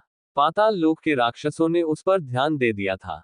मौका मिलते ही वे उसे हर कीमत पर जान से मारने की कोशिश जरूर करेंगे। महज 24वें स्तर पर लिन मोयू आसानी से 30 जोड़ स्तर के रसातल राक्षसों को मार सकती थी। जब लिन मोयू बड़ा हो जाएगा तो वह रसातल के लिए एक बड़ी समस्या बन सकता है। अतीत में कुछ प्रतिभाशाली मनुष्यों को उनके वयस्क होने से पहले ही रसातल द्वारा मार दिया गया था। लिन मोयू सतर्क हो गई, मैं सावधान रहूंगी। निंग याई मुस्कुराते हुए लिन मोयू के पास दौड़ी और बोली, बातचीत खत्म हो गई। लिन मोयू ने सिर हिलाते हुए कहा, हाँ, कालकोठरी में दोबारा जाने से पहले शहर में थोड़ा आराम कर लेते हैं। निंग याई ने बार बार सिर हिलाते हुए कहा, ठीक है, ठीक है। वह इस बात से बेहद खुश थी कि लिन मोयू उसे कालकोठरी में ले जाने के लिए तैयार थी। एक रिंगटोन बजी। निंग येई के संचारक की घंटी बजी। निंग येई ने प्रसन्नतापूर्वक उत्तर दिया, दादाजी, आप मुझे क्यों बुला रहे हैं? क्या आपने यह नहीं कहा था कि आप मेरे मिशन के दौरान दखल नहीं देंगे? आप अभी कहाँ हैं? कम्युनिकेटर के माध्यम से एक वृद्ध, अधिकारपूर्ण आवाज सुनाई दी। निंग येई ने कहा, मैं एलिमेंटल बैटलफील्ड में फोर्ट्रेस नंबर 1 में हूँ। तुम यहीं रहो, मैं अभी तुरंत आ रहा हूँ। दूसरी तरफ से आए आवाज में साफ तौर पर राहत झलक रही थी। निंग येई के चेहरे पर हल्का सा बदलाव आया। उसने धीरे से ओह कहा। फोन रखने के बाद निंग येई ने कहा, मेरे दादाजी आ रहे हैं। ये बात पहले ही सुन लेने के कारण लिन मोयू ने ज्यादा प्रतिक्रिया नहीं दी, तो हम थोड़ा इंतजार करेंगे। निंग येई थोड़ी असहज थी, दादाजी अचानक क्यों आ रहे हैं? शायद वह तुम्हारे बारे में चिंतित है, लिन मोयू ने सोचा। यही बात होनी चाहिए। संचार के साधन पहले अवरुद्ध हो गए थे। बूढ़े व्यक्ति का अपनी पोती के बारे में चिंतित होना स्वाभाविक था। कुछ मिनट बाद टेलीपोर्टेशन सरणी में एक बूढ़ा व्यक्ति प्रकट हुआ। उस बूढ़े व्यक्ति ने दिव्य ग्रीष्म साम्राज्य की विशिष्ट पोशाक पहन रखी थी और वह काफी उत्साही दिख रहा था। दादाजी, निंग येई ने मधुर स्वर में पुकारा। लिन मोयू की आंखें थोड़ी सिकुड़ गईं। ये बूढ़ा व्यक्ति असाधारण था। उसके पास समर कैपिटल यूनिवर्सिटी का प्रतीक चिन्ह था, जिससे पता चलता था कि वह वहीं से था। उसके कंधे पर लगा सैन्य बैज। 5 सितारा दिव्य जनरल, बाय युवान के समान एक 5 सितारा दिव्य सेनापति। दिव्य ग्रीष्म साम्राज्य में ऐसे व्यक्ति दुर्लभ थे। वे सभी पाठ्य पुस्तकों में वर्णित प्रसिद्ध व्यक्ति थे। उपनाम निंग, 5 सितारा दिव्य सेनापति। निंग ताइरन। लिन मोयू को गहरा सम्मान महसूस हुआ। यह एक शानदार आंकड़ा था, जो बाय युवान के बराबर था। अप्रत्याशित रूप से, वह निंग येई के दादा थे। इसलिए इसमें कोई आश्चर्य की बात नहीं है कि निंग येई को मध्यवर्ती कौशल स्क्रॉल की परवाह नहीं थी। तो वह वास्तव में निंग ताइरान की पोती थी। निंग ताइरान टेलीपोर्टेशन घेरे से बाहर निकला। निंग येई को सुरक्षित देखकर उसने राहत की सांस ली। लेकिन अगले ही पल उसकी आंखें सिकुड़ गईं, पुतलियां छोटी हो गईं, जिससे एक खतरनाक रोशनी दिखाई दी। उन्होंने अपनी प्यारी पोती को एक शरारती बच्चे का हाथ पकड़े हुए देखा। सबसे अहम बात यह थी कि उसने इस बदमाश को पहचान लिया था। लिन मोयू, निंग ताइरान ने धीमी आवाज में चिल्लाया। लिन मोयू अचंभित रह गई, तुम मुझे जानते हो? शरारती बच्चे, अपना पंजा छोड़ दो। निंग ताइरान ने फिर से चिल्लाया। तुमने क्या कहा? लिन मोयू अचंभित रह गई, एक पल के लिए भी कोई प्रतिक्रिया नहीं दी। इस महान व्यक्तित्व का स्वभाव काफी गुस्सैल लग रहा था। लेकिन निंग येई समझ गई। उसने नाक सिकुड़ी और लिन मोयू के सामने खड़ी होकर बोली, दादाजी, आप क्या कर रहे हैं? निंग येई को देखते ही निंग ताइरान का प्रभावशाली व्यक्तित्व तुरंत गायब हो गया। उसने जबरदस्ती मुस्कुराते हुए कहा, कुछ नहीं, बस इस लड़के की हिम्मत परख रहा था। ठीक लग रहा है। निंग येई ने नाराजगी जताते हुए कहा, तुम्हें मोयू को धमकाने की इजाजत नहीं है, वरना मैं तुमसे बात करना बंद कर दूंगी। निंग ताइरान का चेहरा एकदम बदल गया, ऐसा नहीं चलेगा। चिंता मत करो, दादाजी उसे परेशान नहीं करेंगे, वरना वह बाय युवान दादाजी के तहखाने को तोड़ डालता। ये हुई ना बात। निंग येई संतुष्ट दिख रही थी। उसने लिन मोयू की ओर मुड़कर कहा, ये मेरे दादाजी हैं। आपने शायद उनका नाम पहले ही जान लिया होगा, इसलिए मैं उनका परिचय नहीं दूंगी। लिन मोयू ने सिर हिलाते हुए कहा, नमस्कार सीनियर निंग। निंग ताइरान ने हाथ हिलाते हुए कहा, ठीक है, इतना विनम्र होने की जरूरत नहीं है। लिन मोयू के प्रति उनका रवैया अब भी अच्छा नहीं था। लेकिन निंग येई की मौजूदगी के कारण निंग ताइरान अपने गुस्से को काबू में रख रहा था। हालांकि उसकी निगाहें लगातार उनके हाथों पर टिकी हुई थीं। निंग येई ने लिन मोयू को कसकर पकड़ रखा था और उसे छोड़ने को तैयार नहीं थी। वह बेबस थी। निंग येई ने कहा, तुम इतनी जल्दी मुझसे मिलने क्यों आए? निंग ताइरान ने अपनी दाढ़ी पर फूंक मारते हुए कहा, मैं तुम्हें वापस लेने आया हूं। तुम्हारे उस मूर्ख चाचा ने तुम्हें एक मिशन के लिए एलिमेंटल बैटलफील्ड में आने दिया। बुढ़ापे में वह सचमुच दिमागी रूप से कमजोर हो गए हैं। निंग येई ने हैरानी से कहा, लेकिन दूसरे चाचा ने कहा कि यह मिशन आपका आदेश था। निंग ताइरान का पूरा शरीर कांप उठा। उसने अपनी दाढ़ी पर फूंक मारी और गुस्से से घूरते हुए कहा, बकवास। उस बूढ़े ने मुझसे सलाह लिए बिना खुद ही फैसला कर लिया। मैं उन कुछ दिनों में व्यस्त था, इसलिए उसने मौके का फायदा उठा लिया। प्यारी पोती, दादाजी के साथ जल्दी वापस आ जाओ। हम कोई मिशन पर नहीं जा रहे हैं। निंग ताइरान ने निंग येई को खींचने के लिए हाथ बढ़ाने की कोशिश की, लेकिन वह बच निकली। निंग येई ने सिर हिलाते हुए कहा, चूंकि दूसरे चाचा ने यह मिशन सौंपा था और मैंने इसे स्वीकार कर लिया है, इसलिए मुझे इसे पूरा करना चाहिए।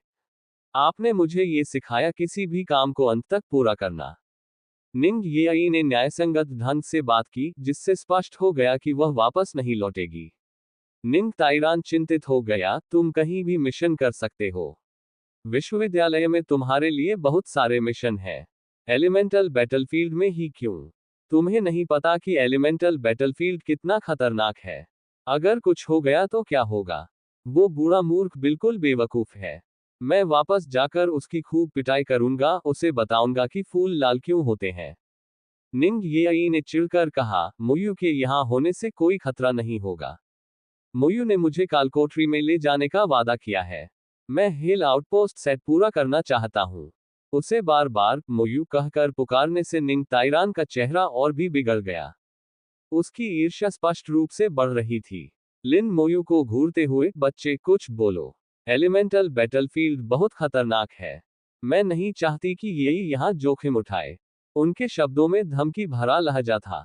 लिन मोयू ने धीरे से कहा, मैं येई की पसंद का सम्मान करता हूँ। आप? निंग ताइरान ने उग्र भाव से घूर कर देखा। निंग येई खड़ी हो गई और बोली, दादाजी, आपको मोयू को धमकाने की इजाजत नहीं है, वरना मैं सचमुच आपसे बात करना बंद कर दूंगी। निंग ताइरान का आत्मविश्वास पल भर में बर्फ की तरह पिघल गया। उसने फिर से मुस्कुराते हुए कहा, ठीक है, ठीक है।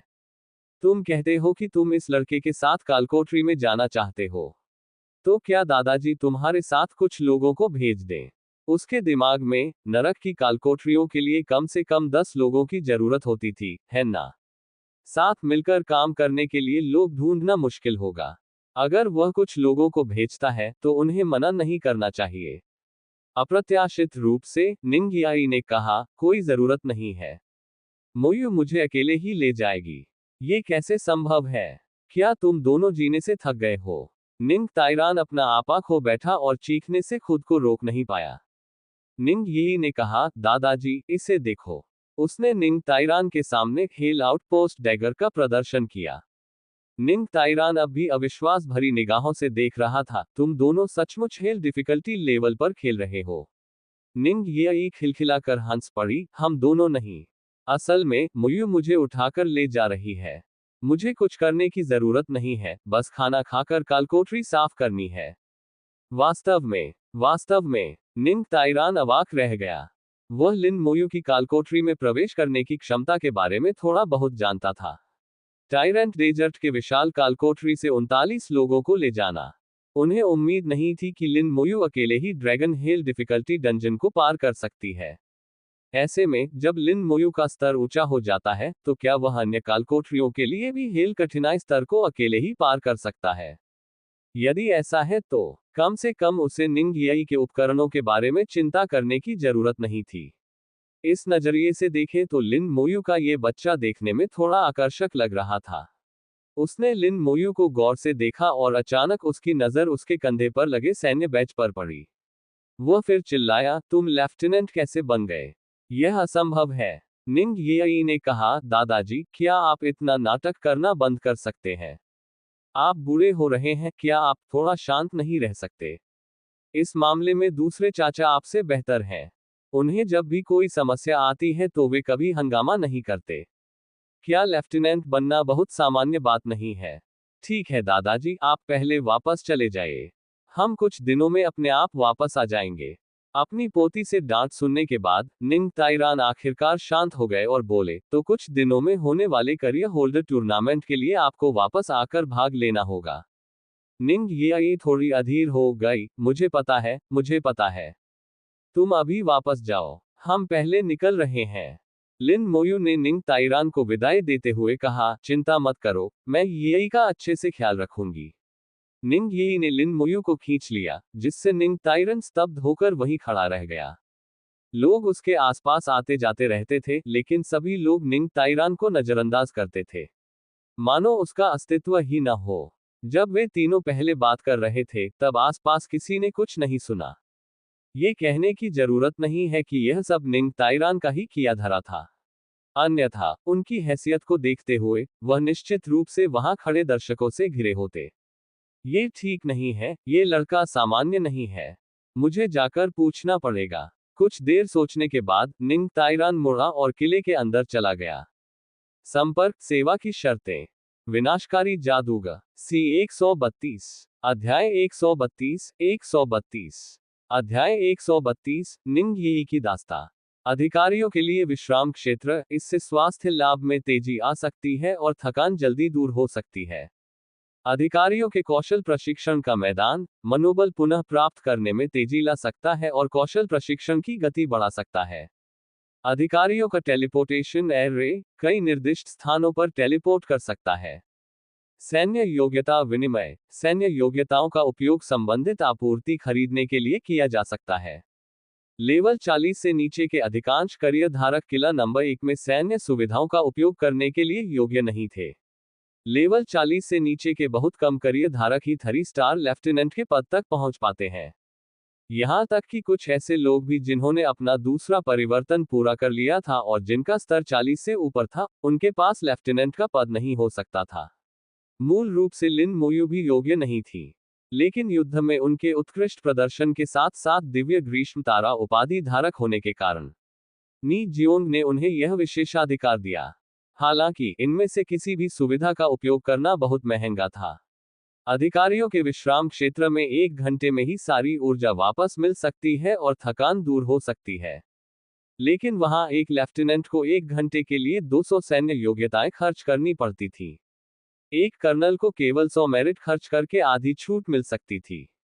जनरल इसका मुफ्त में इस्तेमाल कर सकते थे। कौशल प्रशिक्षण मैदान भी इसी प्रकार का था। समर कैपिटल यूनिवर्सिटी में भी इसी तरह की सुविधाएं मौजूद थीं। यहाँ की सैन्य सुविधाओं का प्रभाव विश्वविद्यालय की सुविधाओं की तुलना में बेहतर था। लिन मोयू की राय में ये सामान्य बात थी। आखिरकार सैन्य योग्यता हासिल करना कठिन था। इतनी योग्यताएं खर्च करने के बाद भी अगर अच्छे परिणाम न मिले, तो फिर कौन आएगा? विश्वविद्यालय के अंकों की तुलना में सैन्य योग्यता अर्जित करना कहीं अधिक कठिन था। ये योग्यताएं वास्तविक हत्याओं के माध्यम से ही प्राप्त की जाती थीं। लिन मोयू और निंग यी ने हाथ में हाथ डालकर सैन्य योग्यता विनिमय कार्यक्रम में प्रवेश किया। साम्राज्य में विनिमय प्रणाली थी, विश्वविद्यालय में अंक विनिमय प्रणाली थी, और अप्रत्याशित रूप से यहाँ एक सैन्य योग्यता विनिमय प्रणाली भी थी। लिन मोयू ने एक्सचेंज में बेची जा रही वस्तुओं को देखा। वहां कोई उपकरण या इसी तरह की वस्तुएं नहीं थीं। केवल कुछ ऐसी औषधियां बेची जा रही थी जो बाहर बहुत कम देखने को मिलती थी। मिलिट्री मेरिट एक्सचेंज में थकान दूर करने वाली दवाएं देखकर लिन मोयू की आंखें चमक उठी। ये वही थकान दूर करने वाली दवा थी जो उसने शूहान से खरीदी थी। एक बोतल के 200 सैन्य गुण, बहुत महंगा। एबिस हेलहाउंड्स द्वारा गणना के अनुसार इसे खरीदने के लिए 200 को मारना होगा। यहां तक कि डॉग डेमंस को भी मारने के लिए 2 को मारना पड़ेगा। इस तरह से सोचने पर शू हान द्वारा उससे केवल 500 अंक मांगना एक बहुत अच्छा सौदा था। शाप रोधी औषधि 30 मिनट के लिए शाप प्रतिरोधक क्षमता बढ़ाती है। तत्वीय प्रतिरोध औषधि 30 मिनट के लिए तत्वीय आक्रमण प्रतिरोध को 50% तक बढ़ाती है। नियंत्रण प्रतिरोध औषधि 30 मिनट के लिए नियंत्रण कौशल प्रतिरोध को 50% तक बढ़ाती है। दुर्भाग्यवश ये तीनों औषधियां केवल स्वयं पर ही काम कर सकती थीं, सम्मन के लिए बेकार थी। अन्यथा नरक की कालकोठरियां बहुत आसान हो जाती। कालकोठरी से भागने का ताबीज, किसी भी कालकोठरी से तुरंत बाहर निकल सकता है। नरक जैसी कालकोठरियों के लिए साथ रखने की सलाह दी जाती है। प्रत्येक को 100 सैन्य योग्यताएं। लिन मोयू ने थोड़ी देर सोचा और 2 खरीद लिए। उन्होंने आपात स्थिति में इस्तेमाल के लिए एक निंग येई को दे दिया। निंग येई खिलखिलाकर हंसी और उसने भागने का ताबीज अपनी जेब में रख लिया। लिन मोयू उसे जो भी देती थी वह उससे खुश रहती थी। मिलिट्री मेरिट एक्सचेंज में कुछ रिकवरी पोशन भी बेचे जाते थे। जूनियर रिकवरी पोशन इस्तेमाल करने पर चोटों को ठीक करता है और 500 स्पिरिट पावर बहाल करता है। 1 मिनट का कूल डाउन। युद्ध के मैदान में लड़ाई का हर 1 सेकंड मायने रखता है। एक ही औषधि से 2 प्रभावों को संभाल पाना स्वाभाविक रूप से 2 औषधियां पीने से बेहतर था, और इसका उपचार प्रभाव सामान्य औषधियों से कहीं अधिक था। यहां तक कि सबसे कम शक्तिशाली औषधि भी 500 आध्यात्मिक शक्ति बहाल करते हुए अधिकांश चोटों को ठीक कर सकती थी। आत्मा शक्ति की बहाली अकेले ही एक जूनियर स्पिरिट पोशन की तुलना में 5 गुना अधिक थी। उपचार का प्रभाव भी शायद काफी बेहतर था। मुख्य बात 1 मिनट का कूल डाउन था। जब तक आपके पास पर्याप्त मात्रा में औषधियां हैं, आप हर मिनट एक औषधि का उपयोग कर सकते हैं। बेशक इसकी कीमत भी काफी अधिक थी, प्रति बोतल 100 सैन्य योग्यताएं।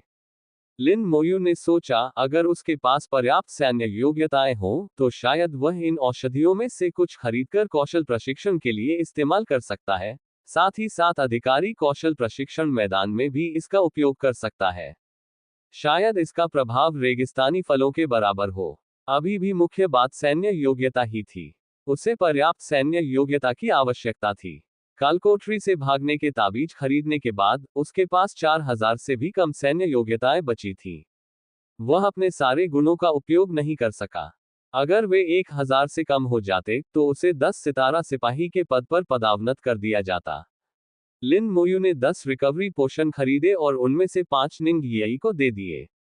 जैसे ही मोयून अंदर दाखिल हुई, मिलिट्री मेरिट एक्सचेंज में रोशनी फैल गई। लिन मोयू ने उसे तीसरी बार देखा था। पिछली 2 बार वह अपने यूनिकॉर्न पर सवार होकर आसमान में थी, बेहद गर्व महसूस कर रही थी। इस बार उसका यूनिकॉर्न दूर रखा गया था और वह पहले से कम अभिमानी लग रही थी। मो यून का सैन्य बैज भी चांदी का था, जिस पर 3 चमकते सितारे बने हुए थे। 3 सितारा लेफ्टिनेंट होने के नाते उनके पास एक्सचेंज का उपयोग करने की योग्यता भी थी। अंदर प्रवेश करने के बाद मोयून ने लिन मोयू पर एक नजर डाली, फिर निंग येई से कहा, येई, क्या वह तुम्हारा प्रेमी है? निंग येई का चेहरा थोड़ा लाल हो गया। वह आज्ञाकारी भाव से मोयून के पास गई और उसका हाथ पकड़कर बोली, बहन यूनर। तो वे एक दूसरे को जानते थे। मो यून समर कैपिटल सिटी के मो परिवार से थीं, और संभवतः उन्होंने भी समर कैपिटल यूनिवर्सिटी से ही पढ़ाई की थी। निंग येई को जानना उसके लिए स्वाभाविक प्रतीत होता था। मो यून की खूबसूरत निगाहें लिन मोयू पर पड़ी। येई के साथ अच्छा व्यवहार करो, वरना मैं तुम्हें नहीं छोड़ूंगी। निंग येई मुस्कुराए और बोली, चिंता मत करो, यूनर बहन। वह मेरे साथ बहुत अच्छा व्यवहार करता है। लिन मोयू ने कुछ नहीं कहा, बस हल्की सी मुस्कान के साथ जवाब दिया। मो यून ने हल्की सी आवाज निकाली और कुछ नहीं कहा, सामान खरीदने के लिए एक्सचेंज काउंटर की ओर चल दिया। उसे अकेले आने जाने की आदत थी, इसलिए स्वाभाविक रूप से उसे अधिक तैयारी करने की आवश्यकता थी। विशेष रूप से स्वास्थ्य लाभ की औषधियां, जो अत्यंत आवश्यक थी। निंग येई मो यून से थोड़ी डरी हुई लग रही थी। जब मो यून सामान चुन रही थी, तब निंग येई ने अपनी जीभ बाहर निकाली और लिन मोयू को धीरे से खींचकर वहां से जाने के लिए कहा। बहन यूनर, आप आराम से आइए। हम पहले निकल रहे हैं। वह बहुत धीमी आवाज में बोली, मानो उसे डर हो कि मो यून सुन लेगा। लिन मोयू को ये बात मजेदार लगी। ये निडर छोटी लड़की असल में मो यून से डरती थी। हमेशा कोई ना कोई आपसे बड़ा होता ही है।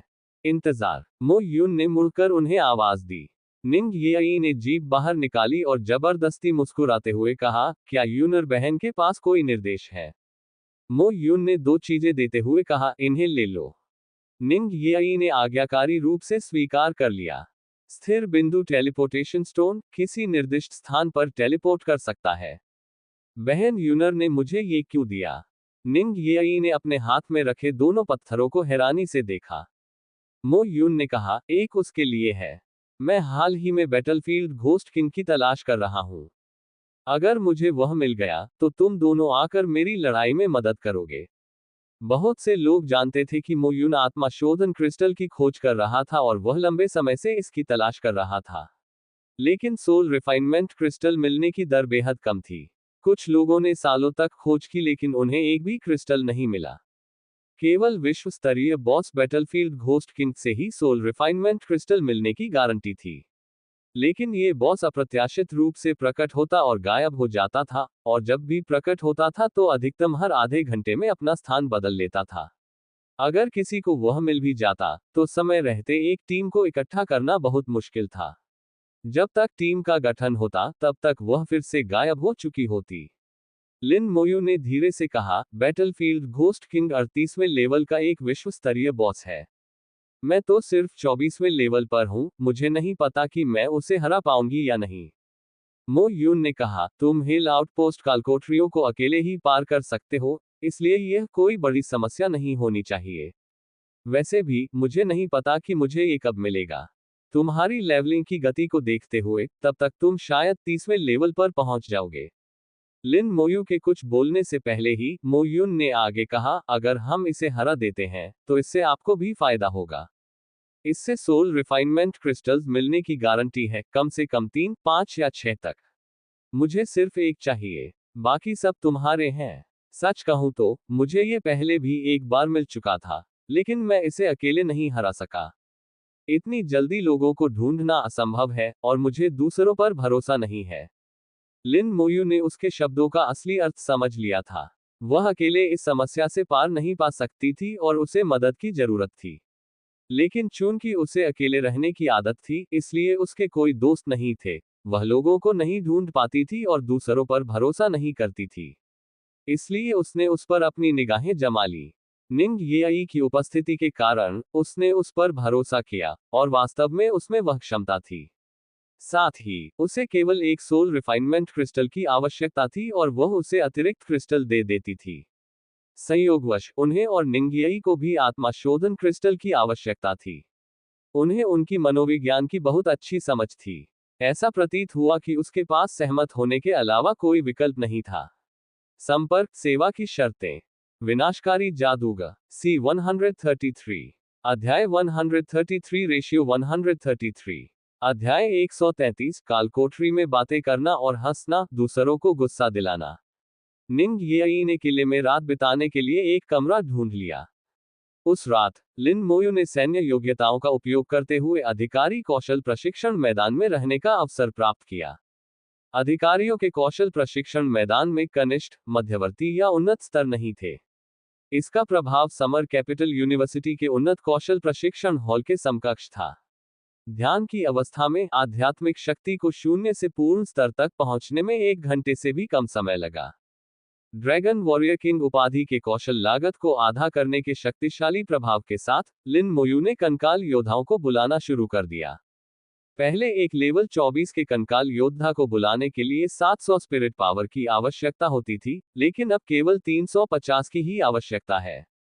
पहले एक लेवल 24 के कंकाल जादूगर को बुलाने के लिए 2100 स्पिरिट पावर की आवश्यकता होती थी, लेकिन अब केवल 1050 की ही आवश्यकता है। उपकरण और उपाधि बोनस सहित, लिन मोयू के पास ठीक 4200 आध्यात्मिक शक्ति थी। प्रत्येक दौर में वह 12 कंकाल योद्धाओं या 4 कंकाल जादूगरों को बुला सकता था। अपनी आध्यात्मिक शक्ति समाप्त होने के बाद, वह पुनः प्राप्त करने के लिए ध्यान करता था। लिन मोयू ने समय का अनुमान लगाया और सबसे पहले 10 कंकाल योद्धाओं को बुलाया, जिससे कुल संख्या 150 हो गई। शेष का उपयोग कंकाल जादूगरों को बुलाने के लिए किया गया, जिससे उनकी संख्या 90 हो गई। 240 कंकालों ने उस स्थान को पूरी तरह से भर दिया था जहां उन्हें बुलाया जा रहा था। वह प्रशिक्षण मैदान में 6 घंटे तक रहा और इस दौरान उसने 1200 सैन्य योग्यताएं अर्जित की। सैन्य योग्यताएं बहते पानी की तरह खर्च हो गईं। एक रात आराम करने के बाद, दोनों पूरी तरह से तरोताजा हो गए और बातें करते और हंसते हुए ड्रैगन फ्रंटलाइन आउटपोस्ट कालकोठरी की ओर चल पड़े। लिन मोयू के कूलडाउन ताबीज में 8 उपयोग शेष थे, निंग येई के पास 9 थे, जो उपयोग करने के लिए पर्याप्त थे। कल की लड़ाई के बाद, रात भर में कई और पेशेवर सैनिक चौकी के तहखाने में पहुंच गए थे। तहखाने का प्रवेश द्वार एक बार फिर चहल पहल से भर गया था। सामान्य तौर पर वे कितने भी बिखरे हुए और अव्यवस्थित क्यों न हो, युद्ध छिड़ने के बाद दिव्य ग्रीष्म साम्राज्य का सामंजस्य वास्तव में चौंकाने वाला था। Stick country, cherry blossom country, eagle country और अन्य जगहों के पेशेवर धारकों ने कल डिवाइन समर एम्पायर की गतिविधियों को देखा था। वे अपने अपने समूहों में बैठे थे, जो स्पष्ट रूप से डिवाइन समर एम्पायर के पदाधारियों से अलग थे। लिन मुयू और निंग येई कोहरे में से होकर गुजरी। वे दोनों सुनहरे लड़के और सुंदर लड़की की तरह दिखते थे, एक आदर्श जोड़ी। उन्हें देखकर डिवाइन समर एम्पायर के सभी पदाधारक खड़े हो गए और लिन मोयू को प्रणाम किया। अन्य देशों के पेशेवर लोगों की नजरों में यह दृश्य अविश्वसनीय था। उन्हें पता नहीं था कि क्या हुआ था, क्या चल रहा है। वे सब क्यों खड़े हो गए? इन दोनों में क्या खास बात है? लड़का तो साधारण दिखता है, लेकिन लड़की बेहद खूबसूरत है। लिन मोयू को पहचानते ही किसी ने फुफकारते हुए कहा, चुप रहो, वह मृत्यु का देवता है। अगर तुम मरना नहीं चाहते तो उसे उकसाओ मत। मृत्यु का देवता, क्या वह इतना डरावना है? डरावना? वह तुम्हें मुर्गी की तरह मार सकता है। वह व्यक्ति चौंक गया और तुरंत पीछे हट गया। वह कल्पना भी नहीं कर सकता था कि यह मासूम दिखने वाला युवक इतना भयानक कैसे हो सकता है।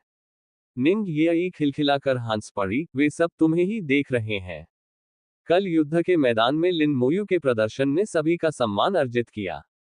हेल डिफिकल्टी वाले आउटपोस्ट डंजन को अकेले पूरा करना अभूतपूर्व था। 18 साल की उम्र में लेफ्टिनेंट बनना, यानी 24वें स्तर का पद हासिल करना, ऐसा कारनामा था जो पहले किसी ने नहीं किया था।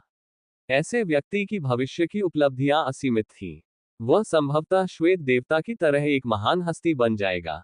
वे उनका सम्मान क्यों नहीं करते? यहां तक कि सबसे अहंकारी लोग भी यह गारंटी नहीं दे सकते कि वे श्वेत देवता जैसे व्यक्ति बन सकते हैं। लेकिन उन सभी को लगता था कि जब तक लिन मोयू की मृत्यु नहीं हो जाती, तब तक वह दूसरा श्वेत देवता बन सकता है। सबकी निगाहों के सामने लिन मोयू निंग येई के साथ कालकोठरी में दाखिल हुई। अब 150 कंकाल योद्धाओं और 90 कंकाल जादूगरों के साथ। कालकोठरी को चलाना अब और भी आसान और अधिक कुशल हो गया। निंग येई ने शुरू में ही अपनी जेब से स्नैक्स निकाले और खाना शुरू कर दिया। इस लड़की की जेब किसी खजाने की पेटी जैसी लग रही थी, जो तरह तरह के स्नैक्स से भरी हुई थी। लिन मोयू उसे देखकर मुस्कुराया। निंग येई को थोड़ी शर्म महसूस हुई। मुझे उस तरह मत देखो, मुझे बस खाना अच्छा लगता है। लिन मोयू मुस्कुराए और बोली, तुम अच्छी लग रही हो। निंग येई खिलखिलाकर हंस पड़ी, उसकी आंखें घूम गईं। मैं ज्यादा अच्छी लग रही हूं या यूनर बहन ज्यादा अच्छी लग रही है? तुम पहले से बेहतर दिख रहे हो। लिन मोयू ने बिना किसी झिझक के बहुत ईमानदारी से उत्तर दिया। निंग येई और भी खुशी से मुस्कुराई, तुम इतनी अच्छी तरह बोलना कब सीख गए? ये सच है। निंग येई को बातचीत का एक विषय मिल गया और उसने मो यून के बारे में बात करना शुरू कर दिया। मो परिवार और निंग येई का निंग परिवार पुराने दोस्त थे। मो परिवार में सम्मन वंश का प्रभाव था, जिससे प्रत्येक पीढ़ी में कई शक्तिशाली सम्मन उत्पन्न होते थे। मो यून इस पीढ़ी का सबसे शक्तिशाली योद्धा था, जो सीधे होली सम्मन बन गया, जो एक पौराणिक पेशा है। ऐसा कहा जाता था कि मो यून में भी एक प्रतिभा थी। वह एक प्रतिभाशाली करियर धारक थी, हालांकि किसी को नहीं पता था कि वह कौन सी विशिष्ट प्रतिभा थी। उनका शानदार करियर पहले से ही बहुत प्रभावशाली था। एक प्रतिभाशाली करियर धारक होने का दर्जा मिलने से मो यून को शीर्ष विशेषज्ञ बनने का पूरा मौका मिला। जब वे छोटी थीं, तो निंग येई और अन्य लड़कियां मो यून के साथ खेलती थीं। मो यून उनकी बड़ी बहन थी। किसी की भी हिम्मत नहीं होती थी कि वह उसकी बात न माने। यह आदत बचपन से ही बनी हुई थी। निंग येई को मो यून के अलावा किसी से डर नहीं लगता था। आपके परिवार की वंश परंपरा के बारे में क्या? लिन मोयू ने पूछा। निंग येई खिलखिलाकर हंस पड़ी, मेरा परिवार, हमारे यहाँ जादूगरों का वंश है। लेकिन मैं अपवाद हूँ। मुझे परिवार का वंश विरासत में नहीं मिला।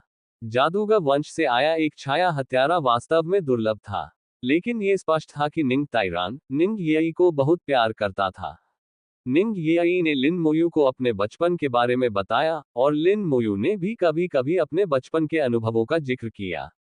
मिली जुली जानकारियों से निंग येई को अंदाजा हो गया था कि लिन मोयू का पारिवारिक पृष्ठभूमि अच्छा नहीं था।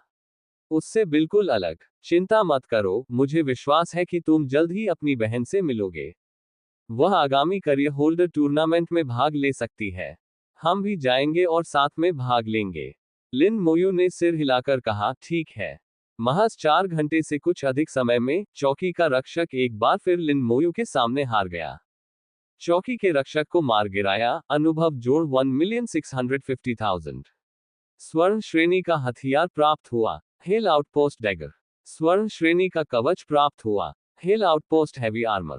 स्वर्ण श्रेणी का सहायक उपकरण प्राप्त हुआ, hello outpost bracelet. Dragon crystal core X2 प्राप्त हुए। Hello outpost dagger outpost set का एक हिस्सा स्वर्ण श्रेणी का हथियार। सभी विशेषताएं जोड़ 500। हत्यारे कौशल में जोड़ 50% वृद्धि, स्तर 30 से ऊपर प्रयोग करने योग्य। Hello outpost heavy armour outpost set का एक हिस्सा स्वर्ण श्रेणी का कवच। सभी विशेषताएं जोड़ 300। नाइट कौशल लागत -20%, स्तर 30 से ऊपर प्रयोग करने योग्य। Hello outpost bracelet outpost set का एक हिस्सा स्वर्ण श्रेणी का सहायक उपकरण। सभी विशेषताएं जोड़ 200। आत्मा शक्ति पुनर्प्राप्ति गति जोड़ 30%, स्तर 30 से ऊपर उपयोग योग्य। ड्रैगन क्रिस्टल कोर अत्यंत दुर्लभ सामग्री, जिसका उपयोग विभिन्न वस्तुओं के निर्माण में किया जा सकता है। निंग येई ने अपना हाथ आगे बढ़ाते हुए कहा, क्या मुझे भी यह खंजर मिल सकता है? लिन मोयू ने बिना सोचे समझे ही कटार निंग येई को दे दी। लेकिन उनकी आंखों में जिज्ञासा झलक रही थी, किस लिए? मैं तुम्हें नहीं बताऊंगी। वैसे भी यह उपयोगी है। निंग येई ने शरारती अंदाज में कहा, बात को रहस्य बनाए रखते हुए। लिन मोयू ने ठहाका लगाया, उसे कोई फर्क नहीं पड़ा। उसने हमेशा की तरह उन दोनों पर बोन आर्मर का प्रयोग किया और कालकोठरी से बाहर निकल गया। ये चौथी बार था जब वे उसी कालकोठरी में प्रवेश कर रहे थे। अब वे इससे बहुत अच्छी तरह परिचित हो चुके थे। इस बार तो बहुत आसान था, लगभग कोई मेहनत ही नहीं लगी। सबसे अहम बात यह थी कि निंग येई उनके बगल में थी और लगातार बातें कर रही थी। वे हंसते हंसते कालकोठरी से बाहर निकल गए। हेल डिफिकल्टी वाला डंजन जिसे पार करने में दूसरों को काफी मशक्कत करनी पड़ी, वह लिन मोयू के लिए किसी खेल के मैदान में टहलने जैसा था। रास्ता बनाओ। कालकोठरी से निकलते ही उन्हें एक चीख सुनाई दी। संपर्क सेवा की शर्तें। विनाशकारी जादूगर सी 134। अध्याय 134। 134। अध्याय 134। प्राचीन रोमन चर्च अग्नि देवता योद्धा है। आखिर हो क्या रहा है? कालकोठरी से बाहर निकलते ही हर बार कुछ न कुछ क्यों मिल जाता है? एक बड़ा हाथ आगे बढ़ा और लिन मोयू को एक तरफ धकेलने की कोशिश की। सफेद रोशनी चमकी और बोन आर्मर ने उस व्यक्ति को रोक दिया। लिन मोयू टस से मस नहीं हुई। उनकी दृष्टि साफ हो गई। जमीन पर लाल रंग का कालीन बिछ गया था। कालीन के अंत में एक भव्य स्वर्ण रथ खड़ा था। गाड़ी खींचने वाले घोड़े साधारण घोड़े नहीं थे, बल्कि ज्वाला युद्धक घोड़े थे। ज्वाला युद्धक घोड़ों के खुरों पर साल भर ज्वाला जलती रहती थी, जो बर्फ, हिमपात या पानी में भी कभी नहीं बुझती थी। ज्वाला युद्धक घोड़े मूल रूप से राक्षस थे, जिन्हें बाद में पशु प्रशिक्षकों द्वारा वश में किया गया और मानव सवारी के लिए पाला गया। वे पश्चिमी देशों में लोकप्रिय थे। दिव्य ग्रीष्म साम्राज्य में वे बहुत ही दुर्लभ थे, और ज्वाला युद्धक घोड़ों की सवारी करने के लिए बहुत कम लोग योग्य थे। ज्वाला युद्धक घोड़ों का उपयोग करके गाड़ियां खींचना तो और भी दुर्लभ था। इससे इन लोगों की असामान्य स्थिति का पता चलता है। गाड़ी से लेकर कालकोठरी के प्रवेश द्वार तक मोटा, मुलायम लाल कालीन बिछा हुआ था। यह जमीन पर आसानी से आगे बढ़ रहा था। घोड़ों के खुरों की आहट सुनाई दी। लाल कालीन के दोनों ओर 10 प्रभावशाली दिग्गज घोड़े ज्वालाधारी युद्धक घोड़ों पर सवार थे। लिन मोयू और निंग येई अभी अभी कालकोठरी से बाहर निकली थी और सीधे लाल कालीन पर खड़ी थी। लिन मोयू को हिला न पाने पर उस आदमी के चेहरे पर थोड़ा सा भाव परिवर्तन आया। उसने और जोर से धक्का दिया, लेकिन फिर भी उसे हिला नहीं सका। हेल डिफिकल्टी के आउटपोस्ट गार्डियन द्वारा लिन मोयू के बोन आर्मर को नुकसान नहीं पहुंचाया जा सका। अगर एक लेवल 36 का एबिस डॉग डेमन उस पर कांटेदार गदा से हमला करे तो भी कोई हलचल नहीं होगी। एकमात्र लेवल 30 का करियर धारक इसे कैसे हिला सकता है? लिन मोयू को धक्का देने में असमर्थ होकर उसने गुस्से से चिल्लाते हुए निंग येई को धक्का दिया, रास्ते से हट जाओ। तुम महाराज के कालीन को गंदा कर रही हो। लिन मोयू का चेहरा थोड़ा उदास हो गया। उस आदमी का चेहरा पश्चिमी था, दिव्य ग्रीष्म साम्राज्य का नहीं। उसके बगल में तुरंत एक कंकाल योद्धा प्रकट हुआ और बिना किसी झिझक के अपनी तलवार घुमाने लगा। देखते हैं कौन किसे हटाता है। पीछे हटते ही उस व्यक्ति के चेहरे का भाव एकदम बदल गया। कंकाल योद्धा की तलवार गिरते समय लगभग उसे छूकर निकल गई। ब्लेड के जमीन पर गिरने से जोरदार धमाका हुआ और धरती फट गई। लाल कालीन का एक बड़ा हिस्सा टुकड़ों में बिखर गया। तुम्हारी हिम्मत कैसे हुई? दोनों पक्षों के योद्धाओं ने अपने हथियार निकाल लिए और लिन मोयू की ओर लक्षित शक्तिशाली आभाएं उत्सर्जित की। इस क्षण और भी अधिक आभाएं उठी और उन्हें घेर लिया। पास ही स्थित डिवाइन समर एम्पायर के सभी करियर धारक खड़े हो गए, किसी भी क्षण लड़ने के लिए तैयार। यहाँ, यदि आप डिवाइन समर के लोगों से निपटना चाहते हैं, तो आपको पहले डिवाइन समर के करियर धारकों से पार पाना होगा। निंग येई ने लिन मोयू के कान में फुसफुसाते हुए कहा, वे प्राचीन रोमन चर्च से होने चाहिए। सावधान रहना। लिन मोयू ने सिर हिलाते हुए कहा, मुझे पता है। दिव्य ग्रीष्म साम्राज्य के विपरीत पश्चिमी देशों में सबसे शक्तिशाली शक्ति राज्य नहीं, बल्कि चर्च थी।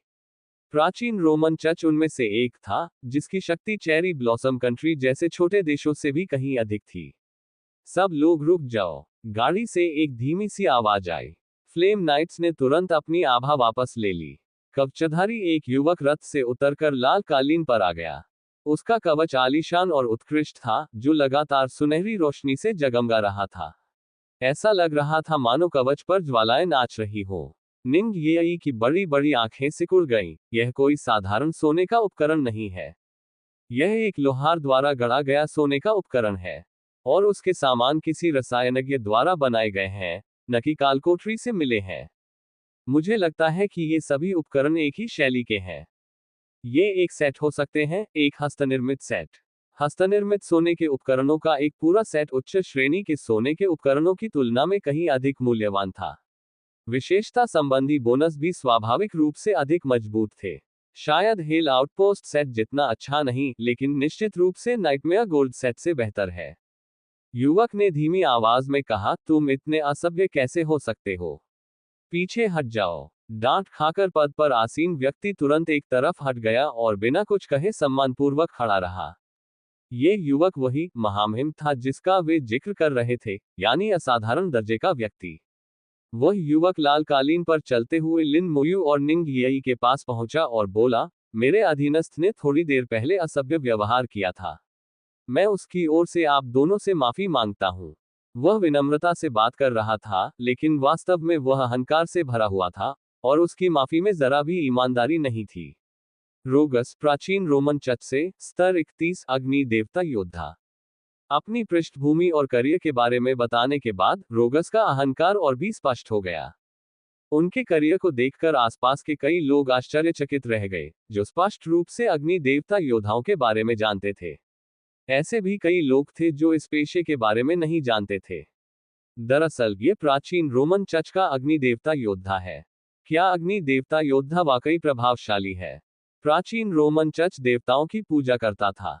उनके पास कुछ विशेष पेशे थे जिनके बारे में कहा जाता था कि उन्हें दैवीय शक्ति प्राप्त होती है। अग्नि देवता योद्धाओं के बारे में कहा जाता है कि उन्हें अग्नि देवता की शक्ति प्राप्त होती है। काफी प्रभावशाली लगता है। ये वास्तव में बहुत प्रभावशाली है, एक महान करियर है। ये फायर गॉड वॉरियर बकवास है। ये तो बस अग्नि तत्व से युक्त एक योद्धा है, इसमें कुछ भी रहस्यमय नहीं है। चाहे उन्हें वास्तव में अग्नि देवता की शक्ति विरासत में मिली हो या नहीं, अग्नि तत्व से युक्त योद्धा होना ही अपने आप में बहुत शक्तिशाली था। अन्यथा इसे एक महान करियर के रूप में नहीं माना जाता। लिन मोयू ने उसकी ओर देखा और गंभीरता से कहा, Lin Moyu, divine summer empire, level 24, necromancer. रोगस को लिन मोयू के जवाब की परवाह नहीं थी, शायद उसने उसे ठीक से सुना भी नहीं था। उसने निंग येई की ओर हाथ बढ़ाया और कहा, सुंदर महिला, क्या मुझे आपके साथ एक कालकोठरी चलाने का सौभाग्य प्राप्त हो सकता है? निंग येई की आंखों में घृणा झलक रही थी। वह रोगस को नापसंद करती थी। उसे लगा कि रोगस का सुसंस्कृत बाहरी रूप उसके पाखंड को छुपाता है। निंग येई को अपनी भावनाओं पर भरोसा था, बचपन से ही ऐसा था। जब निंग येई पहली बार लिन मोयू से मिली, तो उन्होंने उनकी सादगी को महसूस किया। इसलिए वह लिन मोयू से दोस्ती करने को तैयार थी। लिन मोयू ने निंग येई की नजर को भांप लिया। उसने सीधे सीधे कहा, कोई जरूरत नहीं, तुम इसके योग्य नहीं हो। रोगस जम गया, उसका चेहरा थोड़ा विकृत हो गया, लेकिन फिर भी उसने अपने शिष्टाचार को बनाए रखने की कोशिश करते हुए कहा, मुझे आपसे अधिक योग्य होना चाहिए। लिन मोयू ने सिर हिलाते हुए कहा, ये तो बस तुम्हारी सोच है। हाँ हाँ। रोगस गुस्से से हंसा, तुम तो सिर्फ लेवल 24 पर हो। तुम्हारी दृष्टि का सीमित होना सामान्य बात है। क्या आपको पता है कि महामहिम किस कालकोठरी का संचालन करने वाले हैं? महामहिम हिल डिफिकल्टी वाले आउटपोस्ट डंजन को अकेले ही पार करके वो पौराणिक उपाधि प्राप्त करने जा रहे हैं। सुंदर महिला, जब महामहिम हिल कठिनाई को सफलतापूर्वक अकेले पार कर लेंगे और उपाधि प्राप्त कर लेंगे, तो मैं आपको फिर से आमंत्रित करने आऊंगा। निंग येई की बड़ी बड़ी आंखें चमक उठी और उसने एक मूर्ख की तरह उसकी ओर देखते हुए अपने सिर की ओर इशारा करते हुए कहा, क्या यहाँ कुछ गड़बड़ है? हाँ हाँ। किनारे पर खड़े कई डिवाइन समर करियर धारक हंस पड़े। निंग येई कह रही थी कि रोगस को दिमाग से जुड़ी कोई समस्या लग रही थी। रोगस का चेहरा पहले लाल हुआ फिर सफेद पड़ गया, लेकिन अपनी गरिमा बनाए रखने के लिए वह निंग येई पर गुस्सा नहीं कर सकता था। हालांकि वह बहुत गुस्से में था, लेकिन उसे ये सब सहना पड़ा। सहन करना कठिन था। उसकी मुट्ठियां लाल हो गई थीं। लिन मोयू ने उसे अजीब नजर से देखा और कहा, तुम्हें खिताब नहीं मिलेगा। बोलने के बाद उन्होंने निंग येई के साथ नजरों का आदान प्रदान किया। कालकोठरी में दोबारा प्रवेश करते ही कूलडाउन ताबीज हल्की सी चमक उठी। रोगस ने अचानक अपना माथा पकड़ लिया और जोर से हंसते हुए कहा, कह रहे हो कि महाराज को उपाधि नहीं मिल सकती? अगर महाराज को नहीं मिल सकती, तो और किसे मिल सकती है? उनकी आवाज गर्व से भरी हुई थी। मो यून पहले तो काफी गर्वित दिखती थी, लेकिन अब उसके सामने तो उसे भी हार माननी पड़ेगी। रोगस न केवल अभिमानी था, बल्कि दिखावटी भी था। उनकी गाड़ी को खींचने वाले ज्वालाधारी युद्ध घोड़ों से लेकर उनके साथ चल रहे करियर धारक दस्ते और बिछाए गए लाल कालीन तक, उसके सभी कार्य बहुत दिखावटी थे। उसने जानबूझकर ऐसा किया, वह जानबूझकर चाहता था कि दूसरे देशों के पेशेवर लोग देखें कि वह हिल डिफिकल्टी वाले आउटपोस्ट डंजन को अकेले कैसे पार करेगा और वह पौराणिक उपाधि प्राप्त करेगा जो कोई और नहीं पा सकता। वह हंसते हुए चारों ओर देखने लगा, ये देखने के लिए कि दूसरों की क्या प्रतिक्रिया होती है। लेकिन उसे उनकी जगह उपहास उड़ाने वाले चेहरे दिखाई दिए। हालात कुछ ठीक नहीं लग रहे थे। जाकर पता लगाओ कि क्या हो रहा है। रोगस का दिखावा इसलिए नहीं था क्योंकि वह वास्तव में मूर्ख था। अब उसे लगा कि वाकई कोई समस्या है। परिणाम शीघ्र ही प्राप्त हुआ। किसी और ने पहले ही वह उपाधि हासिल कर ली थी। उससे पहले ही किसी ने हेल डिफिकल्टी वाले आउटपोस्ट डंजन को अकेले पार करने का कारनामा कर दिखाया था। और वह व्यक्ति लेवल 24 का नेक्रोमेंसर था जो अभी अभी अंदर गया था। रोगस हक्का बक्का रह गया। संपर्क सेवा की शर्तें। विनाशकारी जादूगर सी 135। अध्याय 135 135।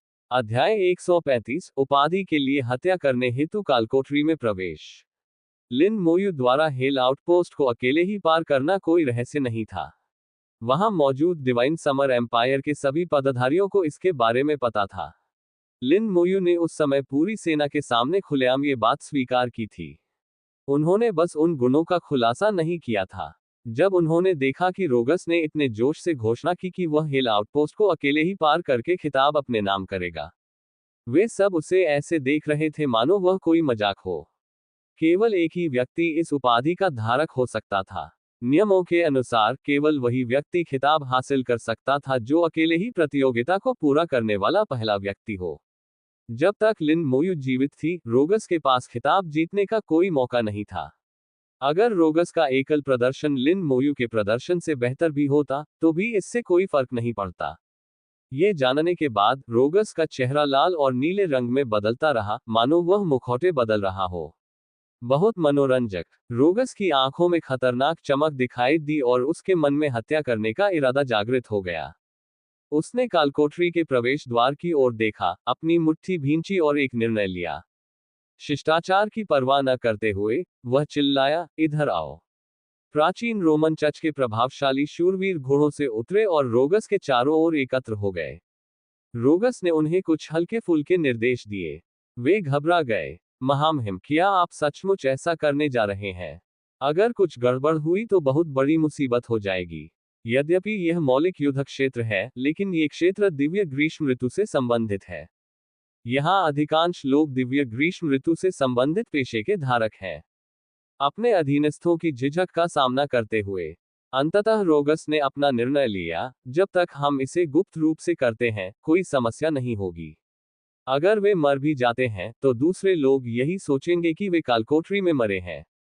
रोगस के फैसले का सामना करते हुए उन्हें सवाल उठाने का अधिकार था, लेकिन हस्तक्षेप करने का नहीं। चर्च के नियम सख्त थे। रोगस उनका नेता था, उन्हें उसकी आज्ञा माननी पड़ती थी। यदि ऐसा है तो हम महामहिम के आदेशों के अनुसार कार्य करेंगे। रोगस ने एक स्क्रॉल निकाला। करियर बनाने वालों की दुनिया में कई चीजें स्क्रॉल के रूप में मौजूद थीं, जैसे कि स्किल स्क्रॉल, स्पेल स्क्रॉल आदि। स्क्रॉल विभिन्न कार्यों को पूरा कर सकते थे। रोगस ने स्क्रॉल को सक्रिय किया, जो तेजी से चमकने लगा।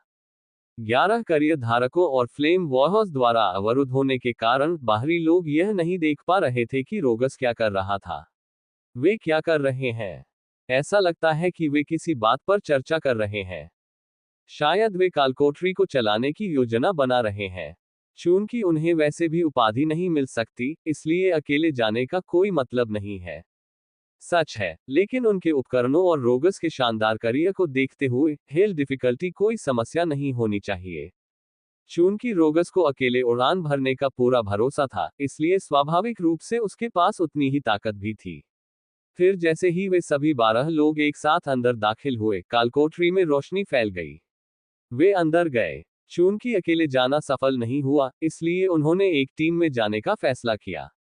प्राचीन रोमन चर्च के लोग बहुत अभिमानी हैं, वे अपनी प्रतिष्ठा को लेकर बहुत ज्यादा चिंतित रहते हैं।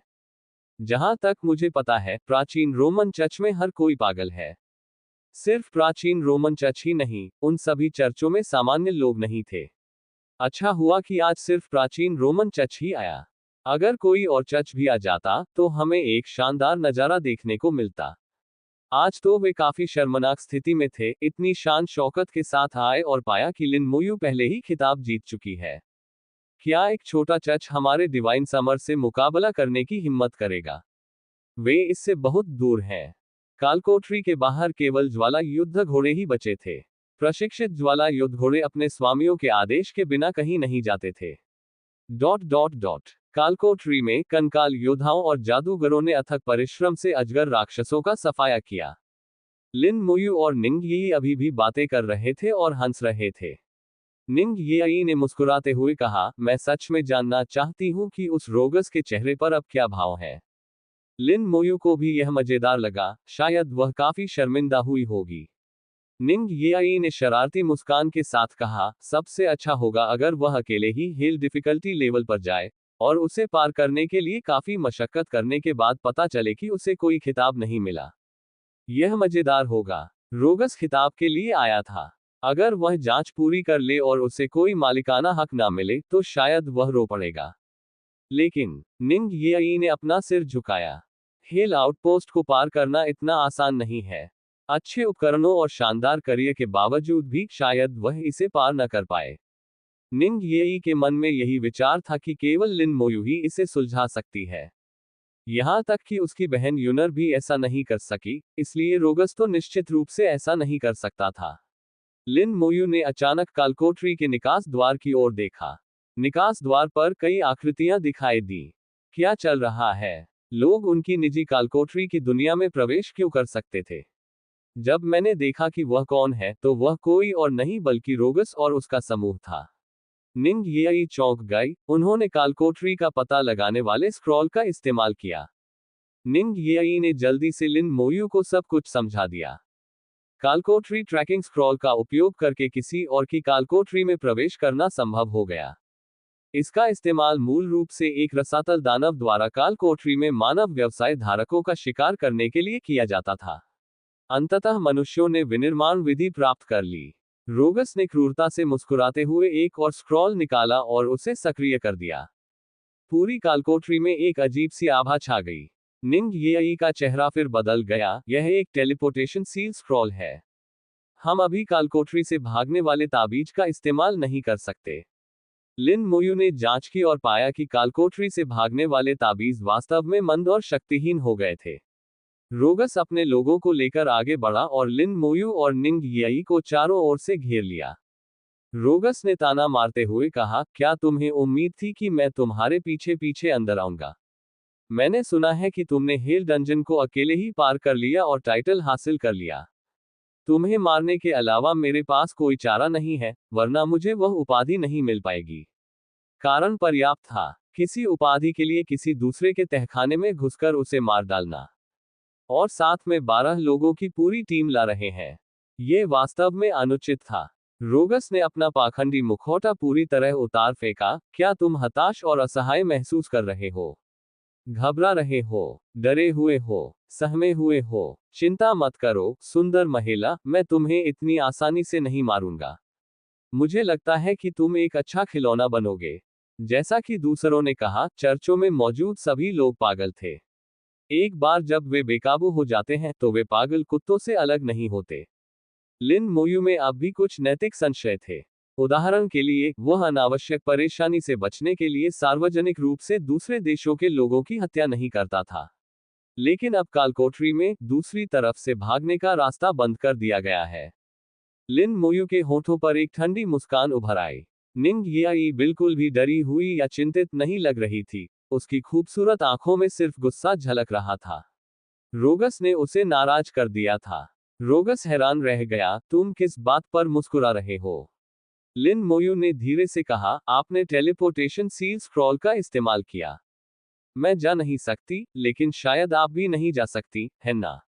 लिन मोयू के होठों पर एक ठंडी मुस्कान उभर आई। है। रोगस को एक पल के लिए लिन मोयू की बातें समझ नहीं आईं। अगले ही पल लगातार चटकने की आवाजें सुनाई देने लगी। कंकालों का एक बड़ा समूह दौड़कर आया। लगभग तुरंत ही कंकालों ने एक विपरीत घेराव पूरा कर लिया। 10 कंकाल कालकोठरी के प्रवेश द्वार की ओर दौड़े और रोगस और उसके लोगों को भागने से रोकने के लिए दृढ़ता से उसकी रखवाली करने लगे। क्या चल रहा है? रोगस घबरा गया, उसे समझ नहीं आ रहा था कि क्या हुआ है। वे अचानक कैसे घिर गए? उसने लिन मोयू के पेशे, यानी जादूगरनी के बारे में सोचा। ये कंकाल संभवतः लिन मोयू का बुलावा थे। खुद को और अपने दुश्मन को जानो और तुम 100 लड़ाइयों में अजेय रहोगे। मरने के लिए कूदने से पहले तुमने मेरे पेशेवर कौशल को भी नहीं समझा, लिन मोयू ने ठंडे स्वर में कहा। हत्या करने का इरादा बढ़ गया था। इन लोगों को मरना ही होगा। कंकाल योद्धाओं ने उन्हें घेर लिया था, जबकि कंकाल जादूगर बाहर की तरफ कौशल के साथ तैयार खड़े थे। चारों तरफ से घिरे होने के बावजूद रोगस को खास डर नहीं था। तुम्हें लगता है कि तुम मुझे कुछ टूटे हुए कंकालों से मार सकते हो? मैं अग्नि देवता योद्धा हूं, मेरा पेशा पौराणिक है। आक्रमण करना। उसके आदेश पर उसके पूरे शरीर पर भयंकर ज्वालाएं भड़क उठी। आग की रोशनी आसमान की ओर उठी, जिससे कालकोठरी का आसमान भी लाल हो गया। कौशल, अग्नि देवता का शरीर। संपर्क, सेवा की शर्तें।